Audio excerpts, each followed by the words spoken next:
네, 여러분 안녕하십니까? 아마존 웹 서비스에서 마련해드리는 온라인 세미나에 오신 것을 환영합니다. 오늘은 지난 리인벤트 2018에서 나온 신규 서비스들을 살펴보는 시간을 가질 텐데요. 저는 AWS에서 테크니컬 에벤저리스트로 일하고 있는 윤석찬이라고 합니다. 강연 중에 궁금하신 사항이 있으시면 언제든지 질문하실 수가 있습니다. 질문창에 남겨주시면 저희가 실시간으로 답변을 드리도록 하겠습니다. AWS 리인벤트라고 하는 행사는요, AWS가 주최하는 가장 큰 행사로서 클라우드 컴퓨팅의 미래를 조망할 수 있는 그런 행사가 되겠습니다. 이번에도 약 5만 명이 넘는 참가자가 참가를 하셨고, 그리고 2,100개가 넘는 기술 세션이 있습니다. 그래서 이 세션을 통해서 AWS에 대해서 배우고, 또 AWS의 신규 서비스를 알아가고, 또 AWS 클라우드를 배우는 같은 분들, 개발자들끼리 이렇게 네트워킹 할 수 있는 그런 시간을 가지고 있습니다. 아마 여러분들도 기회가 되시면 한번 리인벤트에 꼭 참가해 보시기를 권해드립니다. 이번 리인벤트에서는요, 매년 그렇지만 굉장히 많은 신규 서비스와 기능이 출시가 됐어요. 사실 우리가 이걸 다 살펴본다는 게 쉬운 일이 아닐 정도로 100여 개가 넘는 그런 서비스가 출시가 됐습니다. 네. 그래서 오늘 이 시간에 짧은 시간이긴 한데 이 시간에 간단하게 이것들을 살펴보는 시간을 가지려고 합니다. 사실 이거를 이렇게 전체적으로 제가 한번 쭉 얼마나 되는지를 봤더니 이 내용이 영어로 되어 있기도 하지만 굉장히 많잖아요. 그래서 지금 보시면 가장 대표적으로 컴퓨팅이라든지 스토리지라든지 머신러닝, 인공지능, 그리고 컨텐츠 딜리버리, 데이터베이스 이런 쪽에 좀 서비스가 많이 런칭을 했고요. 그래서 오늘 여러분들이 관심이 있을 만한 그런 서비스를 위주로 해서 2시간이긴 하지만 최대한 제가 1시간 반 정도에 마칠 수 있도록 제가 해보겠습니다. 여러분들 이제 이 시트벨트를 탁 하시고 따라와 주시면 감사하겠습니다. 먼저 AWS 클라우드 비즈니스 현황에 있어서 잠깐 소개를 해드릴 건데요. AWS는 전 세계 수백만의 그런 고객을 가지고 있습니다. 그리고 현재 연간 매출로 27빌리언 정도를 하고 있고요. 매년 저희가 46%의 연간 성장률을 가지고 있어요. 그러니까 굉장히 빠르게 저희가 성장을 하고 있고, 이건 다 고객들의 어떤 도움이죠. 그래서 현재 AWS가 클라우드 시장에서 점유하고 있는 점유 마켓시어가 51.8% 정도 됩니다. 그래서 굉장히 많은 고객들이 AWS의 경험과 그리고 저희가 가지고 있는 인프라를 신뢰하시고 저희를 선택해 주신다, 이런 것을 이제 볼 수가 있겠죠. 그러면 AWS에서 뭔가를 만들고자 하는 그런 빌더들, 개발자들, IT 매니저들, 회사에서 뭔가 저희가 해보려고 하는데 조금 어려웠던 것들을 클라우드에서 원하는 것이 무엇인지 한번 살펴보면서 세션을 시작하도록 하겠습니다. AWS가 가지고 있는 가장 장점 중에 하나는 어떠한 IT 워크로드로 수용 가능한 광범위하고 깊이 있는 클라우드 서비스 플랫폼을 갖고 있다는 겁니다. 즉 다시 말해서 여러분들이 어떤 것을 한번 해볼까 라고 IT에 관련한 서비스에 대한 아이디어를 갖고 계시다면 그것들을 AWS에 있는 서비스를 찾아보면 다 존재한다는 거죠. 그래서 지금 150여 개가 넘는 서비스를 저희가 가지고 있어요. 그래서 하단의 인프라와 그리고 컴퓨팅, 데이터베이스, 스토리지 같은 기본 서비스, 그리고 보안 관리 도구들을 비롯해서 데이터 분석이라든지 데브옵스라든지 모바일 서비스라든지 IoT, 인공지능, 엔터프라이즈, 굉장히 다양한 기능들을 저희가 서비스로 가지고 있고요.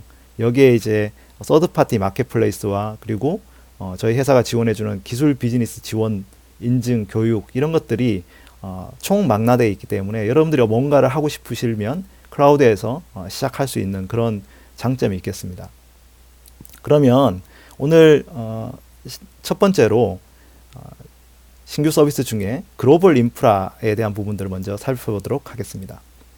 AWS는 전 세계 굉장히 많은 글로벌 인프라를 가지고 있죠. 현재 19개의 리전이 있고, 그리고 리전 안에는 독립된 가용 영역이라고 하는 것들이 있습니다. 2개 이상의 가용 영역이 있고요. 여기를 통해서 여러분들이 가용성을 확대를 할 수가 있습니다. 초기에 AWS가 처음에 4개의 리전부터 시작해서 다음 5년 동안 7개의 리전으로 만들었고, 최근에 2020년까지 13개의 리전이 추가가 되어 있습니다. 그래서 지금 보시면 이제 분홍색으로 되어 있는 것이 이제 앞으로 추가될 리전이고요. 서울 리전도 2016년도에 이제 나왔죠. 그리고 저희가 리전뿐만 아니라 전 세계 150개가 넘는 글로벌 팝을 운영하고 있어요. 이게 무슨 무엇이냐면 컨텐츠 딜리버리 네트워크를 운영해 줄 수 있는 팝이고요. 리전뿐만 아니라 AWS 기반으로 여러분들의 서비스를 좀 더 그 고객들한테 빠르게 전달할 수 있는 그런 CDN 네트워크를 갖고 있고요. 그리고 여러분들의 전용선을 연결할 수 있는 뭐 데이터 센터나 아니면은 여러분들의 회사의 전용선을 연결할 수 있는 89개의 다이렉트 커넥트 연결 지점도 가지고 있습니다.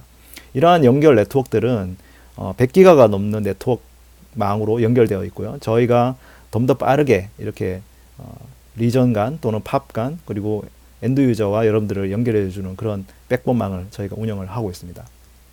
그래서 이번에 새로 나온 서비스 중에 굉장히 독특한 그런 네트워크 서비스 중에 하나가 글로벌 엑셀러레이터라고 하는 서비스입니다. 이게 뭐냐면은 여러분들 사실은 대부분 서비스를 만들다 보면은 사용자와 여러분들 사이에 뭔가 계속 인터넷 서비스 프로바이더들이 있어서 라우팅이 계속 이어지고 그것 때문에 속도가 느려지는 경우가 있습니다. 그래서 여러분들의 서비스와 그리고 여러분들의 엔드 유저 사이에 엣지 네트워크를 이용해서 좀 더 빠르게 여러분들의 서비스 사용자와 연결해주는 그런 서비스가 되겠습니다. 이렇게 말씀드리면 이제 이해가 잘 안 가니까 잠깐 설명을 드리면 기존에는 여러분 엔드 유저 서비스와 그리고 AWS 리전 사이에 이런 식으로 다양한 그 네트워크 ISP들이 있어서 속도가 이렇게 뭐 들쭉날쭉 하잖아요. 그래서 이번에 만든 글로벌 엑셀레이터라고 하는 것은 저희가 엣지 네트워크를 이용해서 바로 여러분들의 엔드 유저가 저희 아까 팝 그 엣지 네트워크에 들어오면 AWS 리전으로 백본망으로 바로 연결해서 그 중간에 어떤 속도 제한을 줄여주는 그런 어떤 서비스가 되겠습니다. 그리고 이제 저희가 기본적으로 이런 네트워크를 운영하다 보면은 다른 리전 간의 여러 가지 인스턴스랑 뭐 리소스를 만들게 되잖아요. 그러면 이제 VPC로 이제 세팅을 하고 그리고 각 계정들 또 여러 개가 있을 때 계정들 간에 또 뭐 VPC를 만들고 하게 됩니다. 그러면 사실은 이제 다른 멀티 리전 서비스나 아니면은 멀티 계정 서비스에서 VPC가 여러 개 많아지면은 사실 이거를 하나의 또 네트워크에 연결하고 싶은데 이걸 연결하기가 좀 쉽지가 않죠. 그래서 어떤 보안 마크가 컨플런스를 활용하면서도 이런 네트워크들을 하나로 묶을 수 있는 그런 어떤 서비스가 없을까? 이렇게 많은 고객분들이 요청을 해주셨어요. 그래서 과거에는 기존에 이제 VPN 네트워크로 연결한다든지 아니면은 다른 회사에 있는 다이렉트 커넥트로 전용선으로 연결한다든지 아니면 리전 간의 VPC들을 서로 VPC 피어링이라고 하는 방법으로 연결을 했는데요. 이 트랜짓 게이트웨이를 쓰면 기존의 VPC, 다이렉트 커넥트, VPN 게이트웨이 이런 것들을 트랜짓 게이트웨이에서 하나로 통합할 수 있는 그래서 통합해서 서비스해 줄 수 있는 그런 어떤 장점이 있겠습니다. 자, 이렇게 글로벌 네트워크망을 이용해서 VPC망을 조금 더 간편하게 만들고 그리고 엔드 유저 서비스들을 서로 여러분들에게 더 빠르게 연결해 줄 수가 있게 됐고요. 이제 컴퓨팅이 가장 뭐 AWS에서 가장 중요한 서비스 중에 하나고 굉장히 광범위한 서비스입니다. 그래서 굉장히 많은 서비스들이 런칭을 했는데요. 이 컴퓨팅 부분은 크게 세 개의 영역으로 나눠져 있죠. 먼저 첫 번째는 이제 인스턴스, 가상 서버 영역이 있고, 그리고 이제 컨테이너 영역이 있고, 그리고 이제 서버리스 영역이 있습니다. 우리가 이제 저희가 늘 하고 있는데요. 인스턴스 영역에서는 저희가 지금 굉장히 많은 다양한 인스턴스 타입을 제공을 해주고 있어요. 가상 서버 타입들이 175개가 넘고요. 그리고 최근에 저희가 이제 GPU 인스턴스 타입들을 많이 추가해 왔고, 그리고 대용량 메모리를 지원해주는 뭐 12TB 이상 되는 그런 메모리 지원해주는 인스턴스 타입도 있고요.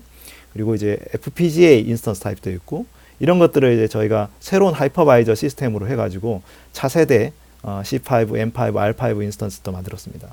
최근에는 이제 뭐 EC2에 저희가 스팟 인스턴스 타입이나 아니면 라이트 세일이나 이런 걸 제공해주고 있으면서 얼마 전에 나온 서비스 중에 하나가 이제 최대 절전 모드. 그러니까 이제 우리가 PC를 닫으면 메모리가 올라가 있는 상태로 그냥 컴퓨터가 이렇게 잠깐 중지되어 있다가 다시 열면 예전에 하던 작업을 할 수 있잖아요. 그런 이제 하이퍼네이션이라고 하는데 이제 하이버네이션 그 기능을 저희가 얼마 전에 출시를 했어요. 그래서 인스턴스 타입 쪽을 잠깐 좀 더 살펴보도록 하겠습니다. EC2 인스턴스 타입은 굉장히 다양하게 많아요. 그래서 여러분들이 라이트 세일 같은 아주 간단한 웹서버부터 시작해서 FPGA, 그 F1 인스턴스까지 뭐 스토리지 옵티마이즈 되어 있거나 아니면 메모리 옵티마이즈 되어 있거나 컴퓨팅 옵티마이즈 되어 있거나 아니면 GPU 인스턴스거나 이렇게 다양한 인스턴스 타입을 저희가 이미 제공을 해드리고 있었습니다.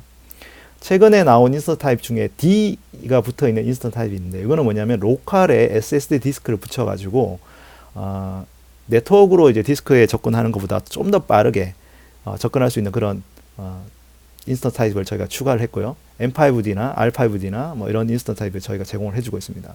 그리고 이번 이제 리인벤트에 나온 인스턴스 타입 중에 이제 기존에는 저희가 이제 인텔 CPU를 기반으로 만든 인스턴스 타입이 많았잖아요. 이게 대부분이 그렇습니다. 그래서 이번에 저희가 AMD 칩을 기반으로 해서 인스턴스 타입을 만들었고요. M5A, R5A 이 두 가지 타입을 저희가 제공을 해주고 있어요. 그래서 아무래도 AMD 기반으로 만들어져 있기 때문에 비용이 한 10% 정도 절감이 될 수 있다 이렇게 볼 수 있겠습니다. 근데 이제 이거보다 더 이제 저희가 진보된 그런 A1이라고 하는 인스턴스 타입을 만들었습니다. 이 A1이라고 하는 인스턴스 타입은요, AWS가 직접 만든 그래비톤이라고 하는 프로세스 기반으로 만들어져 있고요. 기존의 아키텍처와 달리 프로세서와 달리 ARM 아키텍처 기반으로 만든 64비트 기반의 인스턴스가 되겠습니다. 사실 이제 ARM 기반으로 인스턴스 타입이 이제 나온 게 이제 처음이라고 볼 수 있겠고요. 그러다 보니까 이 인스턴스 타입이 사실은 이제 웹서버나 컨테이너용을 마이크로 서비스에 최적화된 인스턴스 타입이고요. 스케일 아웃을 할 때 굉장히 성능이 좋고 비용도 이제 45% 이상 절감이 가능합니다. 그리고 이제 현재는 이제 아마존 리눅스, 우분투, 레드햇 등 광범위한 소프트웨어 도구나 운영 체제를 지원을 하고 있습니다. 이 칩은 저희가 안나푸르나라고 하는 저희가 이제 인수한 회사에서 만든 칩이 되겠습니다. 그래서 여러분들이 인텔 칩 또는 아까 이제 설명드린 M5A, AMD 칩 그리고 AWS가 직접 만든 칩 이 세 개의 어떤 인스턴스 타입 중에 이제 선택을 할 수가 있겠습니다. 그래서 여러분들의 어떤 워크로드와 그리고 비용 구조와 여러분들이 원하는 것들에 맞춰서 이제 선택할 수가 있게 되겠고요. 그리고 이제 기존에는 이제 그 클라우드에서 네트워크 대역폭이라는 것이 2006년도에 이제 1기가, 12년도에는 뭐 10기가, 16년도에는 20기가의 대역폭을 이제 제공을 하고 있었어요. 그래서 맥스 이제 25GB의 대역폭으로 우리가 네트워크 관련해서 클라우드 내부에서 어떤 대역폭 서비스를 하고 있었는데요. 이번에 이제 2018년도에 되면서 저희가 M5N이라고 하는 인스턴스를 만들면서 100기가의 고성능 대역폭과 처리량을 제공해주는 그런 인스턴스 타입을 새로 만들었습니다. 아마 이제 N이라고 뒤에 붙는 것이 대용량 네트워크이다, 고성능 네트워크이다 이렇게 생각하시면 되겠습니다. 그래서 우리가 이제 어떤 데이터 분석을 할 때 굉장히 많은 데이터들이 네트워크를 타고 돌아다니면서 이제 분석을 하게 되는데 그런 네트워크이 헤비한 그런 어떤 부하들 그리고 이제 뭐 S3나 데이터 전송 가속이 필요한 그런 머신러닝이라든지 아니면 빅데이터 분석에 쓸모가 있는 그런 인스턴스 타입이 되겠습니다. 그런 어떤 인스턴스 타입을 굉장히 많이 확장을 하면서 고성능 그런 컴퓨팅 작업이 필요할 때 저희가 이제 Elastic Public Adapter라고 하는 서비스를 저희가 런칭을 했는데요. 이거는 이제 일종의 인스턴스에 붙이는 그 네트워크 카드 같은 거라고 보시면 되고요. 수천 개의 코어로 확장이 가능하고 그리고 이제 기존의 어떤 시뮬레이션이라든지 모델링이라든지 뭐 이런 어떤 그 HPC 애플리케이션에서 대용량으로 수용 가능한 그런 어떤 네트워크 카드, 네트워크 디바이스가 되겠습니다. 자, 이제 컴퓨팅에서는 굉장히 많은 기능이 이제 런칭이 됐었죠. 또 컨테이너 부분도 한번 알아보도록 하겠습니다. 이제 컨테이너에는 저희가 다양하게 도커 컨테이너를 관리할 수 있는 그런 서비스들을 제공해 주고 있죠. 예를 들어서 마이크로 서비스를 만약에 이제 컨테이너로 되게 만들게 되는데 좀 더 빠르게 개발하고 테스트할 수 있도록 그런 저희가 통합 관리해 줄 수 있는 서비스를 제공해 주고 있습니다. 엘라스틱 컨테이너 서비스라고 ECS라고 하는 서비스는 이제 높은 확장성과 그리고 오케스트레이션 할 수 있는 컨테이너 관리 프로그램을 제공해 주고 있고요. 그리고 이제 쿠버네티스 기반의 이런 어떤 관리 플랫폼이 필요하다고 해서 작년에 저희가 EKS라고 해서 이제 쿠버네티스 ECS를 저희가 론칭을 했습니다. 이건 이제 서버 관리가 필요한 것들이라서 굉장히 많은 분들이 컨테이너를 이 뒤에 그 인스턴스를 관리하지 않고 그냥 나는 컨테이너를 그냥 배포만 하겠다라고 하시는 분들을 위해서 이제 파게이트라고 해서 서버리스 기반의 컨테이너 관리 도구를 저희가 런칭을 했거든요. 그래서 이 파게이트도 아마 이제 EKS 기반으로 저희가 런칭을 하겠습니다만, ECS 그리고 쿠버네티스용 ECS 그리고 서버리스 관리 서비스인 이제 파게이트와 그리고 파게이트 EKS 이런 어떤 선택 옵션을 저희가 제공해 드리고 있습니다.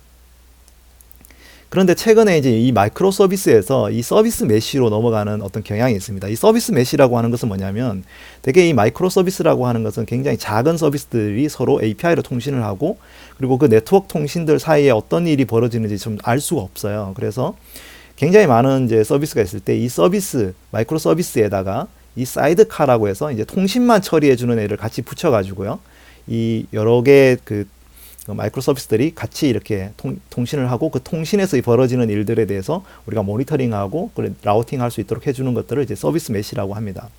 그래서 이 마이크로 서비스와 사이드카, 프록시 같은 것들이 붙어 있는 이 서비스들을 굉장히 많이 이제 제공을 하고, 그리고 통신은 이 사이드카 그리고 또는 프록시에서 제공을 해가지고 조금 더 그 원활하게 이 서비스에서 통신들이 어떻게 운용되고 있는지 모니터링하고 또 보안적인 측면 그리고 네트워크 라우팅적인 측면 이런 것들을 관리해주는 그런 것들을 이제 서비스 메시로 제공을 해주고 있어요. 그래서 현재 뭐 이스티오라든지 이런 어떤 오픈 소스를 통해서 이 서비스 메시를 이제 구축을 하고 있는데요.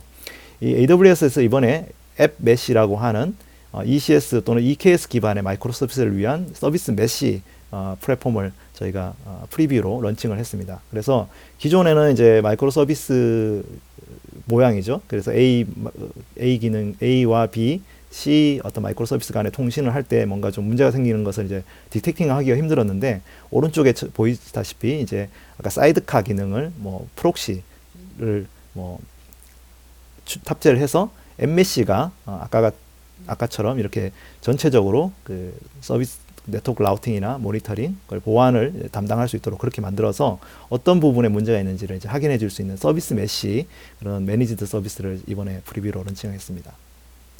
두 번째는 이제 클라우드 맵이라고 하는 서비스인데요. 이거는 뭐냐면은 우리가 어떤 마이크로 서비스를 만들면은 기본적으로 어떤 서비스가 어떤 곳에 같이 붙어 있는지 알 수가 없는 경우가 많아요. 그래서 이것들을 이제 뭐 관리할 수 있는 일종의 하나의 클라우드 맵을 만들어서 그래서 어떤 서비스 구성과 어떤 서비스 구성들을 이제 확인할 수 있도록 해주는 겁니다. 그래서 과거에는 이 서비스들이 어디에 있는지를 확인할 수 없었고, 그리고 이제 버전이 올라갈 때마다 이걸 어떻게 관리할 수가 없었거든요. 그런데 이 클라우드 맵을 사용을 하면 기본적으로 서비스들을 이제 버전 1과 버전 2를 관리를 할 수 있고, 필요하면 동적으로 이 서비스 라우팅을 통해 가지고 버전 1, 2를 나눌 수 있는 그런 서비스가 되겠습니다. 그래서 ECS와 EKS에 있는 자원들을 쉽게 관리를 하고 마이크로 서비스 단위로 묶을 수 있는 그런 어떤 서비스라고 볼 수 있겠습니다. 지금 현재 서울 리전에도 런칭을 했으니까 여러분들이 한번 테스트해 볼 수가 있겠습니다. 자, 그 다음에 이제 세 번째로는 서버리스 쪽을 살펴볼 텐데요. 아마 여러분들이 AWS 람다라고 하는 서비스를 아시면은 이벤트 기반의 저희 서버리스 컴퓨팅 서비스를 저희가 2014년도에 시작을 했고, 또 현재는 굉장히 다양한 어떤 유즈 케이스, 뭐 웹사이트부터 해서 뭐 API 통신, 그리고 뭐 데이터 분석, 중간에 오케스트레이션까지 굉장히 다양한 그 유즈 케이스가 있었습니다. 사실 AWS 람다가 처음 런칭할 때 이렇게 많은 분들이 이렇게 다양하게 AWS 람다를 쓸 줄은 사실 저희가 예상을 못했어요. 그래서 굉장히 다양한 이벤트 소스와 그리고 여러분들이 원하는 기능들, 뭐 실행 시간을 확대한다든지 API 엔드포인트를 지원한다든지 뭐 워크플로우를 관리해 준다든지 이런 어떤 서비스를 계속 추가를 해왔습니다. 그래서 이번에도 람다 관련한 서비스가 굉장히 많이 추가됐고 기능이 추가가 됐어요. 크게 이제 우리가 이제 서버리스를 통해서 우리가 개발을 하다 보면은 봉착하는 어떤 어려움 중에 하나가 개발에 대한 부분입니다. 이 개발 환경들, 그리고 지원 언어, 프로그래밍 모델, 그리고 워크플로우, 이 네 가지 영역에서 이 개발자들을 도와주는 어떤 기능을 추가해야 되겠다라고 생각을 해서 이번에 많은 그 신규 기능이 추가가 됐는데요. 특히 이제 IDE 같은 경우에는 AWS 클라우드 9이라고 하는 서비스를 통해서 저희가 기존에 그 클라우드 통합 환경을 제공을 해드리고 있었잖아요. 그래서 이번에는 이제 AWS 툴킷 for IDE라고 해서 여러분들이 사용하시는 이제 IDE 중에 뭐 파이참이라든지 인텔리제이라든지 VS 코드라든지 이런 여러분들이 원하는 것들을 선택해서 AWS 개발 환경을 선택하고 통합할 수 있도록 해드리고 있습니다. 현재 이제 파이참은 현재 정식 출시가 돼서 여러분들이 사용해 보실 수 있고요. 그리고 이제 인텔리제이와 VS 코드는 현재 프리뷰 상태라서 여러분들이 신청하시면 나중에 이제 저희가 순차적으로 체험을 해볼 수 있도록 해드리려고 합니다. 지원 언어 부분도 저희가 노드.js랑 파이썬, 자바, 그리고 .NET, 그리고 뭐 고, 그러니까 이제 자바의 버추얼 랭귀지들, 뭐 스칼라 이런 랭귀지들 다 지원을 해주고 있고요. 이번에 이 많은 분들이 요구해 주신 랭귀지 중에 대표적으로 이제 루비 언어가 있죠. 그래서 이번에 정식적으로 람다 함수의 루비 언어를 이제 지원할 수 있게 됐습니다. 아마 루디 개발자이신 분들은 람다 함수 개발하시는 뭔가 이제 좀 그에 도움이 되실 수 있을 것 같고요. 근데 이제 이것 말고도 더 많은 랭귀지들을 여러분들이 지원을 요구를 하시고 계세요. 근데 이 문제를 쉽게 해결하기 어렵잖아요. 그래서 이번에 저희가 만든 기능이 맞춤형 런타임, 커스터마이즈 런타임을 저희가 제공을 해줍니다. 그래서 리눅스화한 언어 런타임이면은 어떤 것도 만들어서 올려서 여러분들이 원하는 랭귀지를 탑재를 한 다음에 만들 수 있는 API를 저희가 제공을 해드리고 있습니다. 그래서 이번에 저희가 만든 루비 그 언어 지원도 이 맞춤형 런타임 기술을 활용해서 이제 저희가 공식으로 지원을 하고 있습니다. 그러다 보니까 여러분들이 원하는 랭귀지, 뭐 예를 들어 C++라든지 러스터 같은 랭귀지도 저희가 지원할 수 있게 됐고요. 그리고 이제 파트너들이 지원해주는 랭귀지들, 뭐 얼랭이라든지 엘릭서라든지 PHP 뭐 이런 랭귀지들도 저희가 지원을 하고 있고, 심지어 코볼 랭귀지도 이 람다 함수의 커스텀 런타임으로 세팅을 할 수가 있겠습니다. 그래서 여러분들의 어떤 언어를 선택할 수 있는 폭이 굉장히 넓어졌다, 이렇게 보시면 되겠습니다. 자, 프로그래밍 모델 관련해서 아마 람다 개발을 해보신 분들은 아시겠지만, 어떤 함수를 하나 만들었으면 그 함수에 이제 종속적인 이제 의존성이 있는 패키지들을 같이 다 이렇게 빌드를 한 다음에 다 이제 합쳐가지고 이거를 올려야 되잖아요. 그러면 이제 함수를 하나씩 만들 때마다 이 라이브러리들을 똑같이 패키징을 해서 올려야 됩니다. 사실 우리가 프로그래밍을 하다 보면 이런 것들을 주로 이제 라이브러리를 빼고 또 이제 별도 어떤 패키징을 하게 되는데, 이 람다 함수에 이런 어려움이 있었어요. 그래서 이번에 람다 레이어라고 하는 기능을 저희가 제공을 해드리고 있는데요. 이 람다 레이어라고 하는 것은 기존에 중복되던 공유 코드, 라이브러리, 어종성 패키지를 별도의 레이어로 분리를 한 다음에 이것들을 각각의 함수에서 이렇게 참조할 수 있도록 해주는 그런 이제 기능이 되겠습니다. 그래서 람다 레이어를 만든 다음에 여러분들이 함수를 그 레이어에 있는 어떤 그 중복되어 있는 패키지, 라이브러리들을 참조할 수 있도록 그렇게 하시면 좀 더 쉽고, 그리고 패키징 하는데도 그리고 배포하는데도 굉장히 큰 도움이 될 수 있을 것 같습니다. 그리고 이제 프로그래밍 모델에서 우리가 이제 서블리스 애플리케이션이 사실 샘플 코드를 이제 찾아보기가 참 어려운데요. 여러분들이 람다 함수에 보면 이제 서블리스 애플리케이션 레포지토리라고 하는 그런 애플리케이션 저장, 공유, 배포할 수 있는 그런 레포지토리가 있어요. 일종의 마켓플레이스 같은 거라서 판매도 가능합니다. 그래서 여기서 여러분들이 샘플을 찾아가지고 기본적인 이제 프로그래밍을 할 수가 있는데, 여기에 이제 조금 부족했던 것 중에 하나가 뭐냐면은, 이 아까 이제 람다 레이어랑 비슷하게 이 그 샘플 서블리스 애플리케이션 레포지토리에 있는 그런 어떤 빌딩 블록을 재사용할 수 있도록 내부 세트로 묶어가지고, 예를 들어서 여러분들이 갖고 있는 그런 애플리케이션에다가 추가적으로 이제 다른 애플리케이션을 붙여가지고 사용할 수 있는 네스트 애플리케이션을 만들고 싶다면 조금 어려웠었거든요. 그래서 이번에 이제 이 네스티드 애플리케이션이라는 것이 이제 서블리스 애플리케이션 레포지토리에 있는 애플리케이션을 여러분들이 배포를 할 때 그 이 셈이라고 저희가 서블리스 애플리케이션 모델이 있거든요. 그 배포 도구에다가 이 서블리스 애플리케이션이라고 적고 여기에다가 이제 그 버전을 추가만 하면 이것을 이제 포함해서 이제 빌드를 할 수 있는 그런 어떤 모델이 되겠습니다.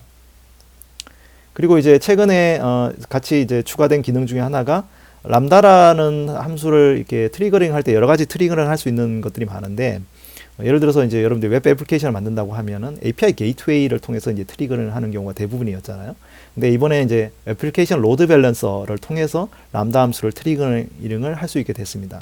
사실 이제 ALB 로드 밸런서 뒷단에는 EC2 인스턴스가 붙어 있어서 우리가 원하는 EC2 인스턴스나 아니면 컨테이너 서버에 API를 호출하게 되는데, 이번에 람다 함수를 추가함으로써 여러분들이 기존에 있는 웹 애플리케이션에 만약에 서버리스 기능만 추가하고 싶다, 간단한 기능인데 이건 서버리스로만 구현해도 되는 건데 라고 생각하는 거는, 여러분들이 ALB 뒷단에다가 이제 람다를 트리거링 해서 그 람다 함수를 실행할 수 있게 됐습니다. 그래서 굳이 이제 서버리스 애플리케이션을 만든다는 게 뭐 서버리스 처음부터 막 서버리스를 만드는 게 아니라, 기존에 여러분들이 이제 뭐 그 EC2 인스턴스나 아니면 컨테이너에다가 마이크로 서비스로 제공하고 있었던 곳에다가 간단한 이제 기능들을 람다로 만들어서 이제 같이 배포할 수 있는, 그런 라우팅할 수 있는 그런 기능이 추가가 됐으니까요. 기존 여러분들 애플리케이션에서 서블리스를 한번 도전해 보겠다 하는 기능들이 있으면 그걸 빼가지고 이 ALB 서포트를 통해서 이제 해보실 수가 있겠습니다.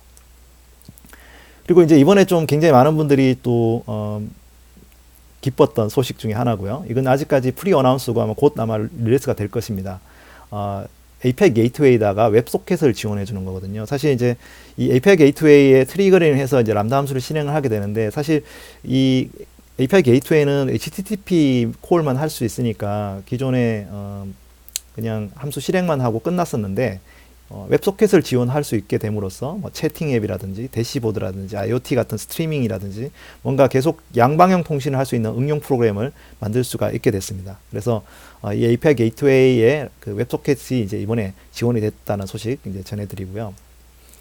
그리고 이제 우리가 워크플로우 같은 거를 구성할 때, 그러니까 함수들이 여러 개가 있을 때 그 함수들을 이제 뭐 병렬로 실행을 한다거나 아니면 어떤 함수가 실행된 다음에 그 결과를 보고 또 실행한다거나 할 수 있도록 해주는 것들이 스텝 펑션이라고 하는 기능입니다. 그래서 기존에 어떤 뭐 사진을 업로드를 했는데 메타데이터 추출하는 함수, 이미지 리사이즈하는 함수, 얼굴 인식하는 함수, 이것들을 이제 병렬적으로 실행을 하고 데이터베이스 통으로 저장하는 함수, 이런 식으로 이제 뭔가 병렬적인 워크플로우를 스텝 펑션이라는 걸 통해서 우리가 만들 수 있었습니다. 이 스텝 펑션에 이번에 굉장히 많은 다양한 서비스를 추가할 수 있게 됐어요. 그래서 뭐 AWS 배치, ECS, 파게이트, 글루, 다이나모DB, SNS, SQS, 세이지메이커, 이렇게 데이터 분석부터 시작해서 컨테이너, 그리고 뭐 ETL 서비스, 그리고 머신러닝 서비스, 이런 것들이 이 스텝 펑션을 통해서 이제 관리를 할 수 있게 됐습니다. 과거에는 이제 사실 람다 함수만 주로 이제 이 스텝 펑션을 통해서 관리를 했는데, 이 어떤 우리가 하려고 하는 일들을 AWS에 있는 다양한 서비스들을 붙여서 워크플로우로 구성할 수 있는 그런 장점이 생기게 됐습니다. 그래서 이 스텝 펑션을 좀 더 넓은 범위에서 이제 사용할 수 있게 됐고요. 그리고 이제 많은 분들이 또 이 스트리밍 관련한 서비스의 카프카라고 하는 오픈소스 그 큐 서비스를 많이 활용을 하십니다. 물론 이제 AWS의 SQS나 뭐 이런 것들이 큐 서비스가 저희가 제공을 하고 있습니다만은, 기존에 오픈소스로 제공하고 있는 카프카라고 하는 그 서비스를 매니지드 서비스로 제공해 달라라고 하는 그런 요구가 많았어요. 그래서 비동기 처리를 위한 이제 그 카프카 매니지드 서비스를 제공을 하고 있고요. 그래서 여러분들이 기존에 카프카를 EC2에 뭐 설치해서 사용하고 계시다면 손쉽게 바로 그 프로그램 코드 변경 없이 바로 사용하실 수가 있고, AWS가 제공하는 뭐 이 AG의 고가용성을 저희가 멀티 AG의 고가용성을 제공을 해드리게 됩니다. 그래서 3개 이상의 AG에다 복제를 하게 됨으로써 기존에 이제 EC2에다가 카프카를 설치했을 때는 주키퍼라고 하는 이제 이 그 관리 소프트웨어가 필요한데요. 이것들을 이제 그냥 AWS가 관리를 해드리게 됩니다. 그래서 여러분들이 만약 카프카를 이용해서 어떤 큐 서비스를 이용하신다면 이제 이 MSK라고 해서 매니지드 스트리밍 카프카 서비스를 한번 검토해 보시면 좋을 것 같습니다. 자, 그래서 지금까지 이 컴퓨팅에서 서버리스에서 ID, 그리고 지원 언어의 확장, 그리고 이제 프로그래밍 모델을 다양하게 해드리는 거, 그리고 워크플로우 부분까지도 그 고객들이 원하는, 개발자들이 원하는 다양한 기능들을 이제 계속 추가했습니다. 자, 그런데 이제 많은 분들이 이런 그 질문을 하세요. 그러니까 AWS에서 이제 아까 파게이트라고 해서 서버리스 기반의 컨테이너 관리를 한다거나 아니면 람다 함수를 실행을 할 때 도대체 뭐가 뜨는 걸까요? 컨테이너가 뜨는 걸까요? 아니면 EC2가 떠가지고 실행을 하는 걸까요? 이렇게 궁금해 하시는 분들이 많아요. 그래서 사실 두 가지가 있겠죠. 예를 들어서 람다 함수가 만약에 실행이 될 때 컨테이너가 뜨는 경우가 있을 수 있고 VM이 뜨는 경우가 있을 수 있겠어요. 그죠? 근데 컨테이너가 뜨게 되면은 좀 더 빠르게 뜨겠죠. 컨테이너는 이미 EC2 인스턴스에 들어있는 거니까요. 그죠? 근데 이 컨테이너가 뜨면 문제가 뭐냐면은, 예를 들어서 다른 멀티테넌스 방식으로 해서 보안적인 어떤 그 경계가 좀 모호해지는 경향이 있습니다. 근데 이제 VM 방식을 하게 되면은 개별적으로 이 VM이 별도의 이렇게 이제 그 하이퍼바이저로 이렇게 뜨게 되기 때문에 보안이 경계가 명확해지는 게 있겠죠. 근데 이제 VM 방식은 아무래도 뜨는 시간이 좀 많이 걸리니까 사실 람다나 이런 파게이트 함수가 바로 실행이 됐을 때 바로 실행이 돼야 되는 그런 어떤 문제가 있겠죠. 그런데 이제 AWS는 처음부터 저희가 컨테이너 방식이 아니고 VM 방식을 사용을 해왔어요. 그리고 이제 이 VM 방식을 좀 더 빠르게 뭔가 하려고 계속 노력을 해왔거든요. 그래서 이 VM 방식의 그 서버리스 컴퓨팅을 할 수 있는 그런 어떤 프레임워크를 저희가 만들었는데, 이 프레임워크들을 저희가 이번에 공개를 하게 됐습니다. 네, 대단하죠. 이 서버리스 컴퓨팅을 위해서 안전하고 빠른 마이크로 VM 소프트웨어가 되겠습니다. 그래서 이거를 저희가 아파치 2.0 라이센스 기반의 소스 코드로 공개를 하게 됐고요. 아까 말씀드린 대로 VM 기반이기 때문에 보안성이 높고, 또 굉장히 빠르게 저희가 이걸 확장할 수 있고, 그리고 리소스 효율은 굉장히 극대화해서 이스트 인스턴스긴 한데 리소스는 굉장히 효율화시키는 그런 마이크로 VM이 되겠습니다. 이 부분을 조금 더 이제 살펴보면요.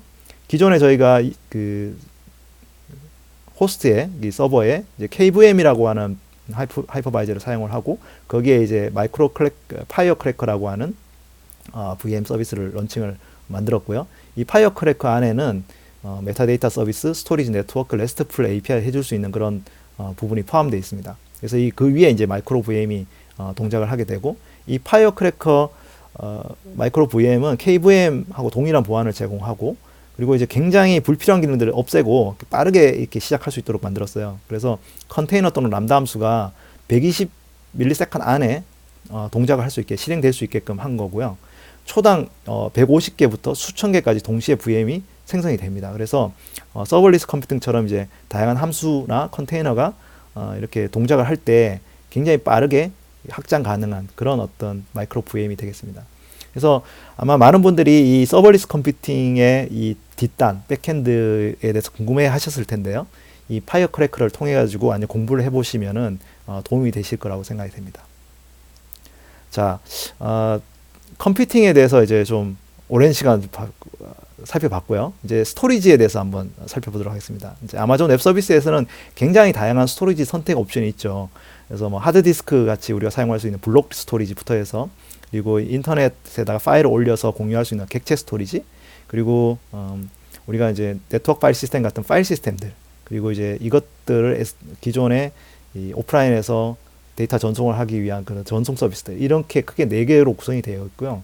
기존에 뭐 SSD나 뭐는 그 기존에 이제 그 EBS 같은 볼륨들, 그리고 이제 아마존 S3에도 저희가 다양한 스토리지 옵션이 있잖아요. 그 스탠다드 옵션부터 해서 좀 더 빈도가 낮은 것들인 경우에는 이제 스탠다드 인프리퀀트 액세스 IA, 그리고 이제 뭐 하나의 존에만 이제 저장할 수 있는 그런 어떤 파일이면은 이제 원존 AA, 그리고 이제 장기 보관할 수 있는 글래시어, 이런 서비스를 제공하고 있잖아요. 그래서 이것들을 이제 액세스하는 어떤 빈도에 따라서 비용이 이제 차이가 나기 때문에 좀 더 비용 절감을 할 수 있도록 그런 옵션들을 제공해 드리고 있습니다. 그리고 이제 블록 스토리지에서도 기존의 각각의 인스턴스에 그 종속되어 있는 블록 스토리지가 아니라 네트워크로 저희가 관리할 수 있는 네트워크 파일 시스템인 EFS를 저희가 제공을 해드리고 있죠. 그리고 데이터 전송에도 뭐 다이렉트 커넥트 같은 전용선 서비스, 스노우볼 같은 이 저장 장치 서비스, 그리고 이제 키네시스 같은 데이터 스트리밍 서비스, 그리고 이제 S3의 뭐 트랜스퍼 가속 이런 기능을 통해서 S3 아마존에다가 이 네트워크에 기존 여러분들에서 인터넷에서 굉장히 빨리 데이터를 올리는 서비스, 이런 것들을 이제 굉장히 많이 제공을 해드리고 있어요. 근데 여전히 여러분들이 굉장히 요구하시는 많은 사항들이 있고, 이번에도 스토리지 선택 옵션에 굉장히 많은 부분이 추가가 됐습니다. 그 중에 하나가 S3에서 기존에 우리가 이렇게 스토리지 클래스를 선택할 때 이게 처음에 이게 파일이 많이 빈도가 접근을 할지 안 할지 알 수가 없잖아요.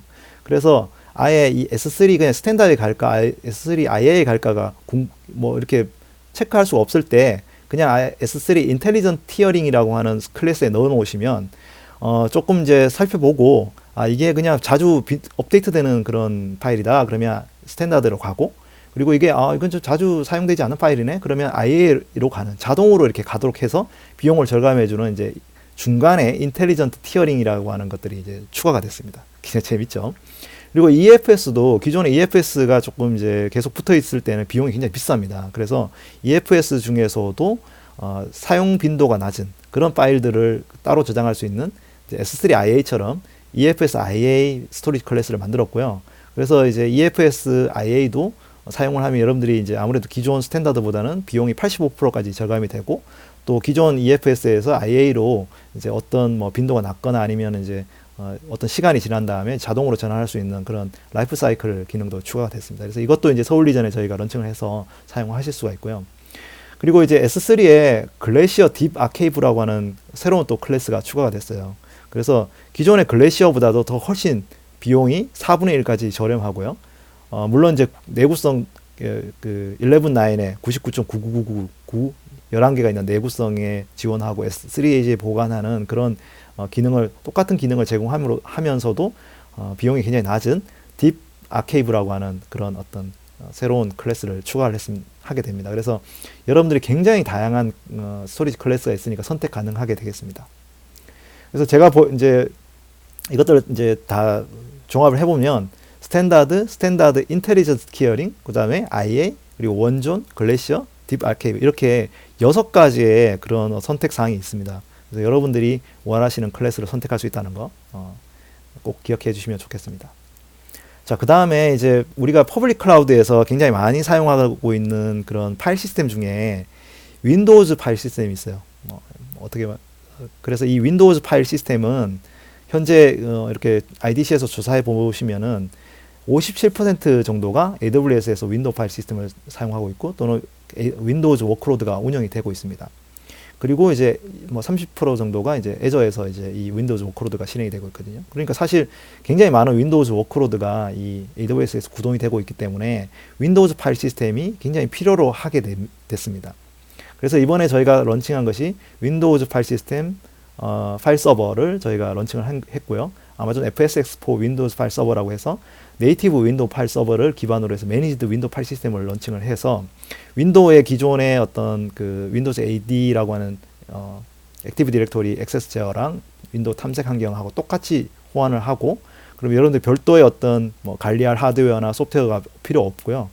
굉장히 빠르게 이 그 윈도우 파일 시스템 액세스할 수 있는 그 표준 규정도 잘 준수해주는 그런 파일 시스템이 되겠습니다. 또 이제 굉장히 많은 분들이 요구해 주시는 사항 중에 하나가 아까 제가 그 고성능 컴퓨팅에 필요한 어떤 그 데이터 파블릭이라고 하는 그런 그 어댑터를 설명을 드렸었는데, 루스터라고 이제 이 고성능 연산에 그 적합한 그런 파일 시스템이 있어요. 아마 여러분 처음 들어보신 분들이 계실 것 같은데요. 이 러스터라고 하는 것은 이제 병렬 분산 파일 시스템이고 오픈 소스로 되어 있고 이제 주로 슈퍼컴퓨터 같은 고성능 컴퓨팅의 파일 시스템으로 이용합니다. 그래서 이 러스터가 원래 리눅스와 클러스터의 합성어라고 하더라고요. 저도 잘 몰랐는데. 그래서 이제 이 러스터라고 하는 것들을 이제 저희가 이번에 지원을 하게 됐습니다. 그래서 아마 HPC의 어떤 그 데이터 처리를 해야 된다거나 굉장히 높은 처리량이 필요하거나 이런 워크로드에 대해서 저희가 이 러스터라는 파일 시스템을 제공해 두고 있고요. 이 S3와 완벽하게 통합이 돼요. 그래서 데이터를 러스터 파일 시스템에 갖고 와서 데이터 처리를 하고 난 다음에 끝난 걸 다시 S3에 갖다 주고 이렇게 할 수가 있어요. 이 러스터 파일 시스템은 그 스루풋이나 이 레이턴시가 굉장히 높기 때문에 이것들을 처리할 때는 이제 여기서 처리를 하고 분석을 하고 그리고 이제 다시 S3에 넣어주고 이런 식으로 할 수 있게끔 통합이 되어 있다, 이렇게 보시면 되겠습니다. 그리고 이제 데이터 그 이동 관련한 서비스도 크게 2가지 서비스가 이번에 새로 런칭을 했거든요. 하나는 이제 데이터 싱크라고 하는 서비스고요. 이것은 여러분들 회사에 있는 온프라미스에 있는 그 뭐 네트워크 파일 시스템, NFS 같은 네트워크 파일 시스템에다가 여러분들이 그 데이터 싱크 클라이언트를 설치를 하면 굉장히 빠른 속도로 온프라미스와 데이터 동기화를 만들어 줍니다. 그리고 이제 VM웨어 에이전트를 이제 설치하게 되는데 S3를 NFS 방식으로 연결해서 하게 되고요. 그래서 기존에 어떤 데이터 센터 이슈가 생겼을 때, 여러분들 온프라미스 데이터 센터 이슈가 생겼을 때 AWS에 데이터가 복제되어 있기 때문에 빠르게 이제 복구해서 서비스를 가능한 DR 옵션이기도 합니다. 그리고 이제 AWS에서 SFTP를 지원하게 됐는데요. 이거는 이제 아마 많은 분들이 S3에 데이터를 업로드를 할 때 기존에 참 조금 뭐 API로 접근을 한다거나 멀티파트 업로드를 한다거나 굉장히 좀 그런 이제 과정을 이렇게 거쳤는데, 많은 분들이 요구해 준 게 하나가 FTP를 좀 직접 이제 해주면 안 되냐, 이런 요구가 있었어요. 그래서 그 AWS SFTP 서버는 그냥 간단하게 호스트 설정하고 인증 방법만 설정한 다음에 S3 버킷에 연결하면은 밑에 보시다시피 이제 S3 그 SFTP로 연결을 한 다음에 이제 바로 그 데이터 전송을 하면 S3에 저장이 되는 그런 이제 서비스가 되겠습니다. 그래서 이것도 이제 서울 이전에 런칭이 되어 있으니까 여러분들이 사용해 보실 수가 있겠습니다.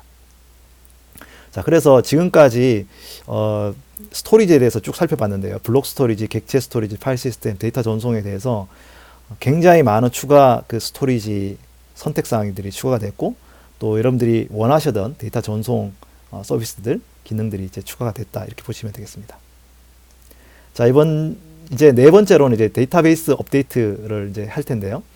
데이터베이스도 굉장히 다양한 어떤 기능들을 저희가 제공해 드리고 있잖아요. 그래서 저희가 이거를 이제 데이터베이스의 자유, 프리덤이라고 하는 건데, 기존에 이제 상용 뭐 DB라든지 아니면 오픈 소스를 활용할 때 사용했던 그런 어려움들을 클라우드에서 다양한 매니지드 서비스를 통해서 이제 제공해 드리는 그런 부분을 말씀을 드리는 겁니다. 그래서 릴레이셔널 데이터베이스, 관계형 DB에서도 저희가 MySQL이나 뭐 PostgreSQL이나 뭐 마리아DB나 이런 것들을 저희가 제공해드리고 있는데, 이것들을 조금 더 관리형으로 제공해드리는 RDS, 그리고 이거를 저희가 조금 더 성능이 높게끔 제공해드리는 이제 오로라 서비스를 저희가 런칭을 했고요. 그리고 그래서 저희가 엔터프라이즈급 성능을 제공해주는 오로라 서비스, 그리고 상용 DB, 그리고 커뮤니티 버전, 이것들 다 이제 관계형 DB로 제공을 해드리고 있습니다.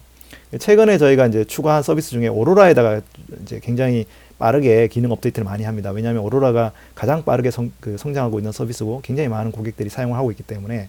그래서 작년에 저희가 아나운스한 것 중에 하나가 이제 멀티 마스터 기능, 서버리스 기능, 그 병렬 케어리 기능, 백트래킹 기능, 이런 것들을 추가를 했었었죠.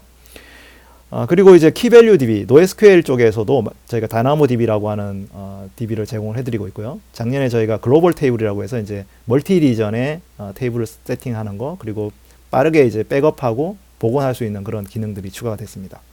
그리고 이제 인메모리 기반의 레디스나 memcachd를 매니지드 서비스 해주는 이제 일라스틱 캐시, 그리고 이제 작년에 저희가 런칭한 넵튠이라고 해서 그래프형 이제 데이터들을 처리해주는 서비스를 이제 제공해줘서 굉장히 다양한 이제 또 DB 옵션을 가지고 있어요.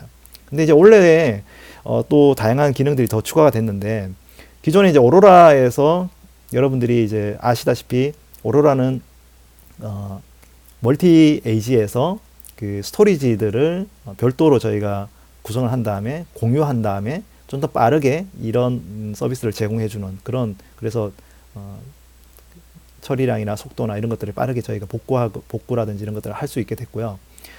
작년에 저희가 소개한 서비스 중에 이제 멀티마스터라고 하는 게 있었죠. 그래서 멀티 리전에다가 이 데이터베이스를 설치를 하고 데이터베이스 간의 동기화를 이룰 수 있어서 어떤 리전의 DB가 문제가 됐을 때 다른 리전의 DB가 바로바로 서비스를 해줄 수 있는 그런 서비스를 저희가 어나운스를 했는데, 이번에 이제 글로벌 데이터베이스라고 하는 이름으로 출시가 됐습니다.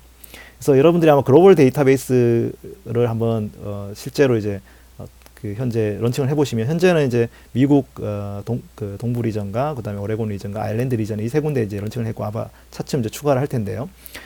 제가 이제 이 글로벌 데이터베이스를 런칭을 해보니까 여기 보시다시피 이제 그 동부 리전과 그 아일랜드 리전에 각각 쓰기, 읽기, 그러니까 라이트 할 수 있는 마스터 노드와 그 다음에 리드 노드가 이렇게 추가가 돼가지고 이것들을 이제 서로 이제 동기화 시킬 수 있는, 그래서 이제 만약에 동부 리전에 문제가 생겼을 때 아일랜드 리전에서 서비스할 수 있는 그런 어떤 서비스 데이터베이스 기능이 되겠습니다. 이 다이나모DB에 아마 많은 분들이 두 가지 피드백이 있었어요. 한 가지는 뭐냐면은 대개 이제 다이나모DB는 그 리드 캐패시티, 라이트 캐패시티의 용량을 미리 설정을 해놓고 어떤 트래픽이 들어올 때 저희가 매뉴얼리 그 용량들을 추가를 했었어요. 자동으로 되지는 않고. 그러다 보니까 이제 이게 갑자기 트래픽이 들어왔을 때 이걸 이제 관리를 못하면은 이제 이 처리가 안 되는 그런 문제가 있었죠. 그리고 또 한 가지는 이제 이 NoSQL이 갖고 있는 가장 문제 중에 하나가 트랜잭션을 지원하지 않는다는 거죠. 그래서 여러 가지 기능들을 동시에 비즈니스 로직으로 묶으려고 할 때 그 기능들의 어떤 처리의 트랜잭션들을 처리할 수 있는 비즈니스 애플리케이션에서는 좀 다이나모DB 사용하기 힘들었거든요. 그래서 이번에 이 두 가지 기능을 한꺼번에 해결해 줄 수 있는 옵션을 만들었어요. 하나는 이제 다이나모DB 온 디맨드라고 하는 거고요. 이거는 여러분들이 읽기 쓰기 용량을 계획하거나 관리할 필요가 없어요. 그래서 트래픽에 따라서 자동으로 용량이 조절이 되고 사용한 용량만큼만 가금하는 그런 어떤 기능이 됐습니다. 많은 분들이 요구하셨던 건데 진짜 이번에 런칭이 됐어요. 그리고 또 하나는 다이나모DB 트랜잭션 API라고 하는 건데요. 복잡한 비즈니스 로직을 구현할 때 필요한 어떤 기능들을 추가를 해가지고 트랜잭션을 지원하는 아마 최초의 NoSQL DB가 될 것 같습니다. 근데 이제 이 트랜잭션을 지원하는 방법이 여러 가지 방법 중에 있겠습니다만은 이제 이 트랜잭션 준비하는 그 쿼리와 그 다음에 실행하는 쿼리들을 이렇게 추가로 더 추가해가지고 이렇게 하게 됩니다. 그래서 여러분들이 좀 신경을 쓰셔야 될 거는 트랜잭션을 할 때는 그 요청이 이제 2번씩 들어갈 수 있다, 이런 것들은 이제 알고 계시면 좋을 것 같습니다. 그래서 이 두 가지 기능도 이제 서울 리전에 런칭했기 때문에 아마 기존에 이런 이유 때문에 다이나모DB를 쓰기에 꺼려 하셨던 분들이 계시다면 한번 사용해 보시면 좋을 것 같습니다. 자, 기존에 이제 그래프까지 DB까지 이제 넵툰이라는 서비스까지 제공을 했는데 최근에 어떤 그 데이터의 양상을 보면요. 시계열 데이터, 그러니까 타임 시간에 따라서 데이터가 쫙쫙쫙 들어오는 그런 데이터들이 많아요. 예를 들어서 이제 데이터 뭐 어떤 클릭 스트림이라든지 아니면 IoT의 센서 데이터라든지 저희가 데브옵스를 하게 되면 아까 뭐 마이크로 서비스나 메시 같은 걸 하면은 막 데이터들이 엄청나게 많이 이제 로그 데이터들이 쌓이게 되잖아요. 뭐 마이크로 서비스 간에 뭐 통신도 그렇고 로그들이 쌓이게 되는데 이런 어떤 시계열 데이터에 대한 처리 부분은 좀 쉽지가 않았습니다. 기존에 그 RDB 같은 경우에는 시계열 데이터 처리를 할 때 굉장히 부자연스럽고 그리고 이제 어떤 시계열 데이터 처리할 때 이제 예를 들어서 중요한 기능들이 있어요. 뭐 건사치 보정이라든지 이런 어떤 기능들이 있는데 그런 기능들은 이제 RDB에서 제공이 안 되죠. 그리고 이제 빠르게 바뀌는 시계열 데이터에 대한 스키마 유연성도 좀 부족하고요. 근데 기존의 시계열 데이터베이스가 있는데 이 소프트웨어를 사용을 하려면은 이제 그 엔터프라이즈급 가용성과 안정성을 확보하려면 굉장히 수동 작업이 필요하고 그리고 기존에 이제 클라우드에서 이제 확장하는 것도 쉽지 않고 그리고 이제 이 데이터들의 생명 주기 관리하는 것도 어려웠습니다. 그래서 이번에 저희가 만든 서비스가 프리뷰로 런칭한 게 아마존 타임 스트림이라고 하는 시계열 데이터베이스 매니지드 서비스가 되겠습니다. 그래서 간계형 데이터베이스보다 훨씬 빠르게 이 시계열 데이터를 처리를 할 수 있으면서도 가격은 10분의 1밖에 안 되고요. 그리고 이제 매일 수족의 데이터를 저희가 처리할 수 있는 그런 기능이 되고요. 그리고 여기 이제 인터폴레이션, 내삽이나 스무싱, 그다음에 이제 그 근사화 이런 어떤 시계열 분석 기능들도 저희가 내장하고 있고 이제 저희가 매니지드 서비스다 보니까 서블리스로 제공을 하다 보니 이제 인프라 관리를 하실 필요가 없어요. 그래서 만약에 여러분들이 이제 이런 그 타임 시리즈 데이터들을 관리하신다면 한번 타임 스트림에 대해서 이제 프리뷰로 신청을 해보시면 좋을 것 같습니다. 많은 분들이 이제 AWS에다가 물어보시는 질문 중에 하나가 블록체인은 어떻게 할 거냐 막 이렇게 물어보시는 분이 계세요. 물론 이제 최근에 이제 블록체인이 막 이제 핫하다가 이제 최근에 좀 이렇게 안정기로 접어들고 있습니다. AWS가 이 블록체인에 대해서 고객들한테 굉장히 많은 피드백을 받았어요. 도대체 이 고객들은 어떤 부분에 블록체인이 필요한지 저희가 굉장히 피드백을 많이 받았는데 크게 두 가지의 어떤 그런 유즈 케이스가 있었습니다. 하나는 뭐냐면은 프라이빗 블록체인을 운영을 하는 그런 원장 데이터를 관리하는 경우 예를 들어서 뭐 헬스케어에서 병원의 어떤 뭐 건강 정보라든지 병원 장비를 추적한다든지 또는 이제 제조사에서 상품의 유통 경로를 추적한다든지 뭐 예를 들어서 은행에서 예를 들어서 이제 은행의 거래 내역을 이제 그 계속 관리를 한다든지 그런 원장 데이터들 있잖아요. 기존의 RDB에서는 변경 사항들을 사실 추적하기 힘든데 이런 블록체인에서 원장 데이터를 관리할 때 사용하는 경우가 많이 있었어요. 근데 이걸 이제 RDB에서 하게 되면 쉽지 않죠. 근데 기존 블록체인을 쓴다고 하면은 이게 블록체인인 것 자체가 갖고 있는 이 분산성 때문에 실제로 블록체인은 뭐 분산해 돼 있는데 실제로 우리가 원하는 거는 프라이빗하게 그냥 우리 회사 내부에서 쓰고 싶은 거예요. 사실 블록체인이 좀 이제 사실 맞지가 않는 거죠. 두 번째는 이제 실제로 이제 분산화된 어떤 트랜잭션을 처리해야 되는 경우, 예를 들어서 금융거래 기관사에 P2P 지불을 한다든지, 아니면 어떤 대출을 서로 이렇게 알선을 한다든지, 소상공인 사이에 데이터 이 금융 유통 거래를 한다든지, 판매에 대한 어떤 뭐 예를 들어서 뭐 마일리지나 그 쿠폰이나 이런 것들을 한다든지 이런 이제 분산화된 트랜잭션을 할 때가 있는데 그럴 때는 이제 블록체인을 이제 실제로 쓰게 되겠죠. 근데 이제 되게 블록체인을 쓰실 때 이걸 이제 프레임워크를 설치하고 운영하고 하는데 이제 상당히 이제 어려움을 갖고 있습니다. 저희가 이제 이 블록체인 클라우드 포메이션 템플릿을 마련해 드리긴 했는데 이거는 그냥 이제 클라우드 포메이션 템플릿이라서 좀 관리하기 쉽지 않았던 그런 문제가 있었습니다. 그래서 이 두 가지 요구사항에 대한 해결 방법에 대해서 저희가 두 가지 서비스를 런칭을 했는데, 하나는 아마존 퀀텀 러치 데이터베이스라고 하는 겁니다. 이건 뭐냐면 원장 DB예요. 그래서 그 중앙에서 운영하는 데이터베이스인데 이 트랜잭션들의 로그들을 다 블록체인처럼 남겨놓습니다. 그래서 뭐 블록체인에서는 블록으로 이렇게 그걸 이제 남겨놓잖아요. 근데 여기에 이제 투명하게 암호화해서 로그가 숙연되지 않도록 변경 불가하도록 그렇게 추가만 가능하고 계속 이제 그 리비전이 남는 그런 어떤 원장 DB고요. 속도도 기존에 굉장히 빠르게 트랜잭션을 실행할 수가 있고, 그리고 이제 암호 기반으로 이제 블록체인하고 비슷하게 암호 기반으로 저희가 만들었고, 가용성도 이게 아무래도 저희가 클라우드에서 만들었기 때문에 그 자동 스케일 업 다운을 해서 가용성도 높고요. 그리고 이 DB 자체가 기본적으로 이제 투명성을 제공을 할 수 있게 됐습니다. 그리고 저희가 이걸 처리할 때는 손쉽게 SQL 질의를 통해 가지고 그 내역들을 확인할 수 있게 돼 있어요. 그래서 이 아무튼 퀀텀이라고 하는 원장 DB를 통해서 기존의 블록체인이 갖고 있는 단점과 RDB로 사실은 이런 원장 DB를 처리하려고 하는 어려움들을 이제 해결해 줬다고 볼 수 있겠습니다. 그리고 이제 블록체인을 만약에 분산해서 그대로 진짜 쓰려고 할 때 이 관리 서비스가 없어서 힘들었잖아요. 그래서 아마존이 제일 잘하는 것 중에 하나가 이제 이 매니지드 서비스를 잘 만들어서 고객들한테 제공하는 건데, 이 아마존 매니지드 블록체인이라고 하는 서비스가 블록체인 네트워크 생성 및 관리를 이제 손쉽게 해주는 그런 서비스가 되겠습니다. 그래서 하이퍼 레저 파블릭이랑 이더리움 중에 선택을 할 수가 있고요. 몇 번만 클릭을 하면 간단하게 블록체인 네트워크 생성해서 API를 호출할 수 있게 됩니다. 그리고 이제 수백만 건의 트랜잭션을 실행하는 뭐 애플리케이션도 지원이 가능하고, 그리고 여기서 나오는 이제 데이터들을 아까 말씀드린 이제 퀀텀, 러치DB, QLDB로 이동도 가능하겠습니다. 그래서 고객들이 원하는 두 가지의 유즈 케이스에 대해서 AWS가 이 블록체인 관련한 서비스를 런칭했다고 보시면 되겠습니다.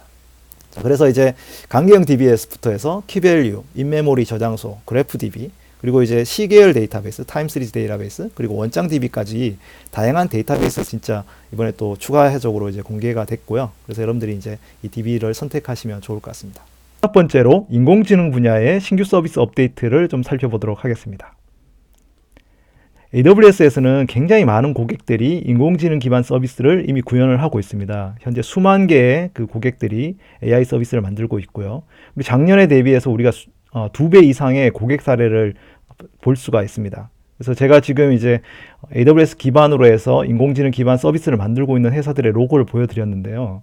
지금 보시면 이게 한 화면에 다 넣을 수 없을 만큼의 많은 고객들이 지금 AWS 기반으로 AI 서비스를 만들고 있습니다.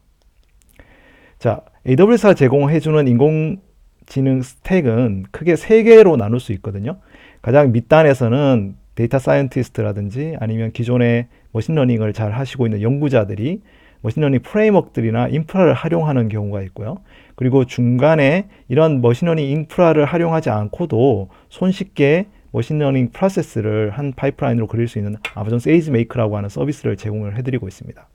그리고 또한 제일 상단에서는 이런 이제 인공지능 기술이나 머신러닝에 대한 지식이나 경험이 없더라도 여러분들이 그냥 스마트 애플리케이션을 만들 수 있는 API 서비스를 AI 서비스로서 제공을 해주고 있거든요. 그래서 비전, 뭐 챗봇, 그리고 음성 인식, 합성, 기계 번역 이런 다양한 분야에 필요한 API 서비스를 제공하는 방법으로 서비스를 해드리고 있습니다.